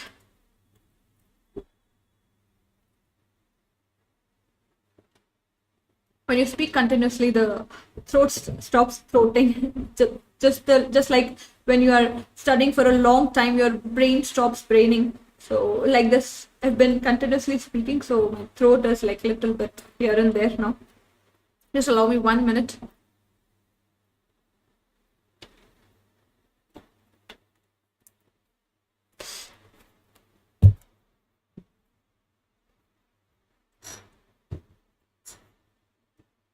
Now, okay, stage 1, if there is no significant increase in your credit risk. So in that case, you will recognize what? 12 months ECL. Interest is to be calculated on gross carrying amount. Here, you will calculate your interest income on gross carrying amount of your value. You will not calculate on net carrying value. Ma'am, can you just explain us what do you mean by this? So let's say my my financial asset is of 1 lakh. And I recognized a 12-month ECL of, let's say, 2,000. So what is my net carrying value? 98,000. So the standard says if you're recognizing 12-month ECL, if you're in the stage 1 of your ECL checking, in that case, the interest income is to be recognized on gross carrying value, not on 98,000. So your interest income, whatever is the interest income you will recognize in the current financial year, will be on this and not on this. Example, customer is still paying regularly. Now you go to stage 2. Stage 2, where there is a significant increase in the credit risk. So if there is a significant increase in the credit risk, you will recognize what? Lifetime ECL. Interest is still on gross carrying value. Significant increase in credit risk. You will recognize lifetime ECL, but interest is still on what? Your gross amount. So what is a lifetime ECL, madam? Lifetime ECL is probability of all the defaults. So all the possible default during the lifetime of the asset. For example, customer's credit rating dropped. So payment becoming, now payments are, you are getting irregular payments. So you will recognize what? A lifetime ECL. Now stage 3, wherein your asset is credit impaired. Recognize lifetime ECL, and you interest is to be calculated on net carrying value. If you have reached the stage 3, where your asset has become credit impaired, in that case you will recognize lifetime ECL and you will recognize interest income on net carrying value, that is gross minus any loss allowance. For example, the customer has gone bankrupt. So in that case, the default has occurred, your asset is credit impaired. Now you will recognize your asset has reached the stage 3 of your credit impairment testing. Now, what is the difference between 12 months and lifetime ECL? So 12-month ECL, it is a risk within next 12 months. It is lifetime is a risk over entire life. Now, usually, if you are in the stage 1 of your impairment testing, you will recognize 12-month ECL. But in stage 2 and 3, you will recognize what? 12-month ECL. What is the meaning of significant increase in credit risk? You will have to, management will have to assess, has the risk of default increased significantly? What is an important presumption here? If payments are due more than 30 days, then you will presume that there is a significant risk of default. You have moved to stage 2 unless rebutted. So this is an important presumption here. Please, this will help you solve the case study. If your payments are due more than 30 days, you will assume that there is a risk of default. There is a significant risk of default. So interest recognition summary. So if you are in a stage 1, you will recognize 12-month ECL. Interest will be on gross amount. If you are in stage 2, you will recognize, even though you will recognize lifetime ECL, but still interest will be on gross amount. But if your asset is credit impaired, stage 3, in that case you will recognize lifetime ECL, and here interest will be on net amount. So please be very careful when you are solving these questions. Now, impairment. This is a repetitive, I think so. We've already covered this.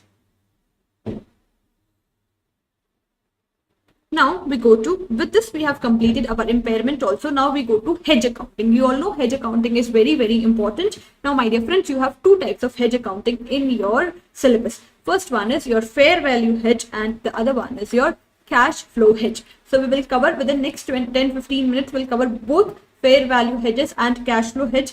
Then I request you all that whatever we have covered today, you all please practice those questions and that will help you a lot in solving the case studies. Okay, now we talk about fair value hedge. Now what is a fair value hedge? It is a change in the fair value of an existing asset or a liability. For example, any fixed interest loan, any inventory, any firm commitment. Now, objective is if the hedged item loses a value, hedge gains a value. Now, my dear friends, here there will be two things. There will be a hedged item and hedge instrument, hedged item and hedged item and hedged instrument. So, why do companies hedge? See, hedging, how do we hedge? What is hedging? Everything you will learn in financial management. That is the best. That there you will master hedging more, but right now I can only explain you the accounting treatment. So there are two things, my dear friends. I'll take an example of this too. There is first one is a hedged item. I mean any item that has been hedged. For example, it can be your inventory, it can be your any asset, any other asset, and then you have hedging instrument. Now understand, why do companies hedge? If company is scared that the value of this will go down, then hedged item, the value of hedged instrument should go up. So what will happen with this? They will set off the profit and loss. If I'm making loss in this, I will make a profit in this. So what will happen? The net loss will be set it off, will be net off. Okay.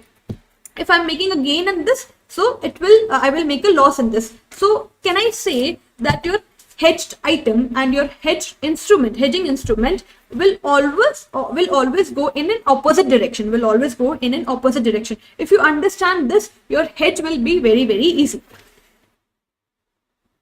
So if the hedge item loses value, hedging instrument will gain the value. Both the changes, I mean whatever is a change in your hedged item or your hedging instrument, both of these changes, any gain and loss will go to your P&L. I'm talking about fair value hedge, guys. I'm talking about fair value hedge. So if it is a fair value hedge, my dear friends, if it is a fair value hedge, gain and losses on hedging instrument will go to your P&L. Gain and losses on hedged item, P&L. Adjust the carrying amount of both hedging instrument and hedged item. So this is important. This is a little different from your cash flow hedge. So let me repeat again. Any gain and loss on your hedging instrument, P&L. Gain and loss on hedged item, P&L. And you will have to adjust the carrying amount of your hedged item. So for example, we'll take an example. On 1st of January 2001, a company has taken a 5-year 5-year fixed rate loan receivable of loan receivable. Carrying value is 10 lakh. Your fixed interest rate is 8%. Now to hedge the interest rate, it enters into a interest rate swap.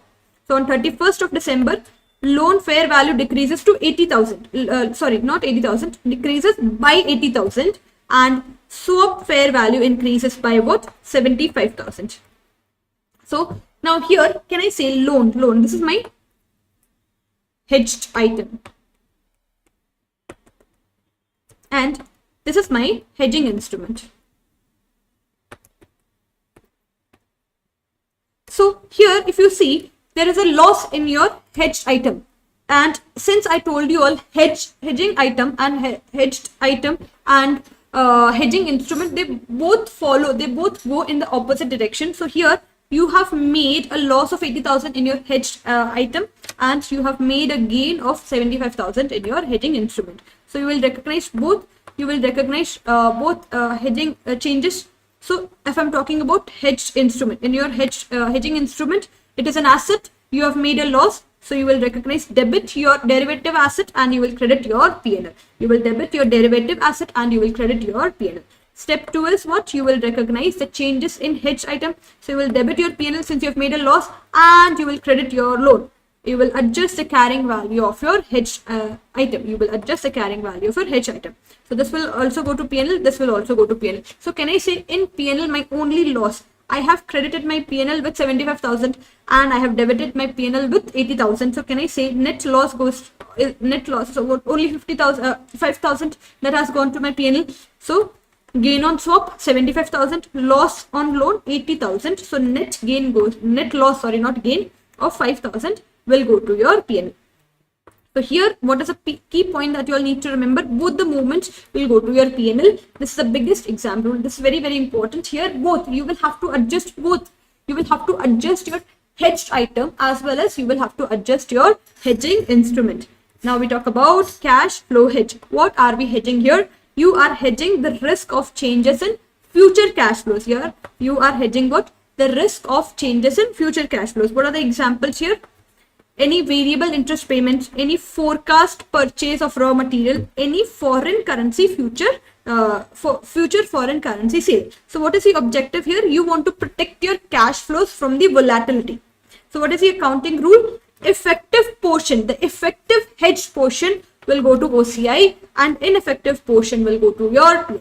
Later, when the hedged item affects a P&L, you will recycle it to P&L. When you are hedge item affects a P&L, you will recycle any portion that you have taken, any effective portion the portion that has been taken to OCI. This is recyclable to P&L. And a hedge item creates a non-financial asset, then you will adjust. So if you are creating any non-financial asset, then you will adjust the cost of the asset. You will not take it to P&L. Any balance in the OCI will be adjusted in the cost of the asset. So for example, a company has a variable rate loan of 20 lakhs. What are the interest? The interest payments fluctuate. So entity enters into a interest rate swap for fixed payment. So at the year end, swap gain. You made a gain of 1,20,000 in your swap. Effective portion is 1 lakh and ineffective portion is 20,000. So you will debit what? You will recognize a derivative gain. Why derivative gain? Because you have made a gain in your hedging instrument. So you will recognize, you will debit your derivative and you will split the accounting. The effective portion will be credited. That is 1 lakh will go to OCI and ineffective portion of 20,000 will go to your P&L. So for example, a company forecast a raw material purchase within 3 months. So what is a derivative gain? 50,000. It is fully effective. Later you actually purchase that inventory. So how will you record it? You will record a hedge gain. How will you record it? You will debit your derivative and you will credit your OCI. You will record again, since it is fully effective. If there is any ineffective part, that will go to your P&L. So when you actually purchase the inventory, this balance in your OCI, this balance in OCI will be transferred to your P&L. So sorry, if you're purchasing your non-financial asset, this balance, it is a non-financial asset. So when you're purchasing, so instead of transferring it to your P&L, this inventory, this will be debited, this will be added to the cost of your inventory. This is the basic adjustment. So if it is a financial asset, if there's anything other than the non-financial asset, this balance will be debited to P&L. Debit P&L, credit OCI. No, this is a wrong entry. Let me recorrect it. You will debit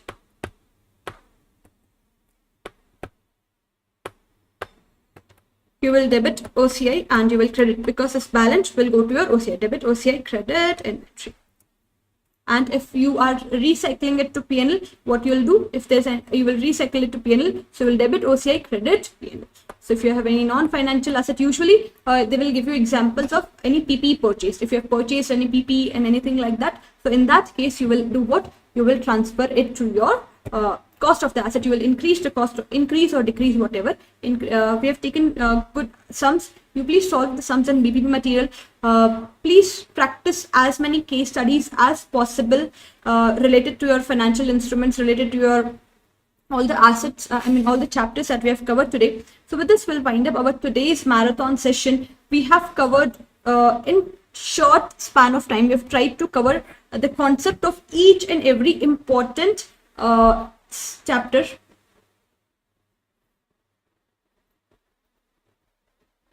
Within a short span of time, we've tried to cover, all the important aspects of really important chapters. My request to you all is please practice these questions. If you have any doubts, please let us know. And if you need these sheets, if you need these notes, these are very helpful. I've tried to add all the formulas and all the examples where needed. So if you need anything, please reach out to us. And till then, please happy studying. Please practice and please practice as many questions as possible. All the best for your exams. Have faith in yourself. You will definitely do well in your examination. Do not worry. If you're feeling anxious, if you're feeling stressed right now, do not worry. You will do really well. This is very, very normal. What you are feeling right now is absolutely normal. You need not worry about this. And I wish you all the very best for your examination. I hope these revisionary videos help you all, and I hope you all take the most of it. Take care, guys. See you all after exams. Please reach out to me if you have any doubts. Take care, guys. Bye.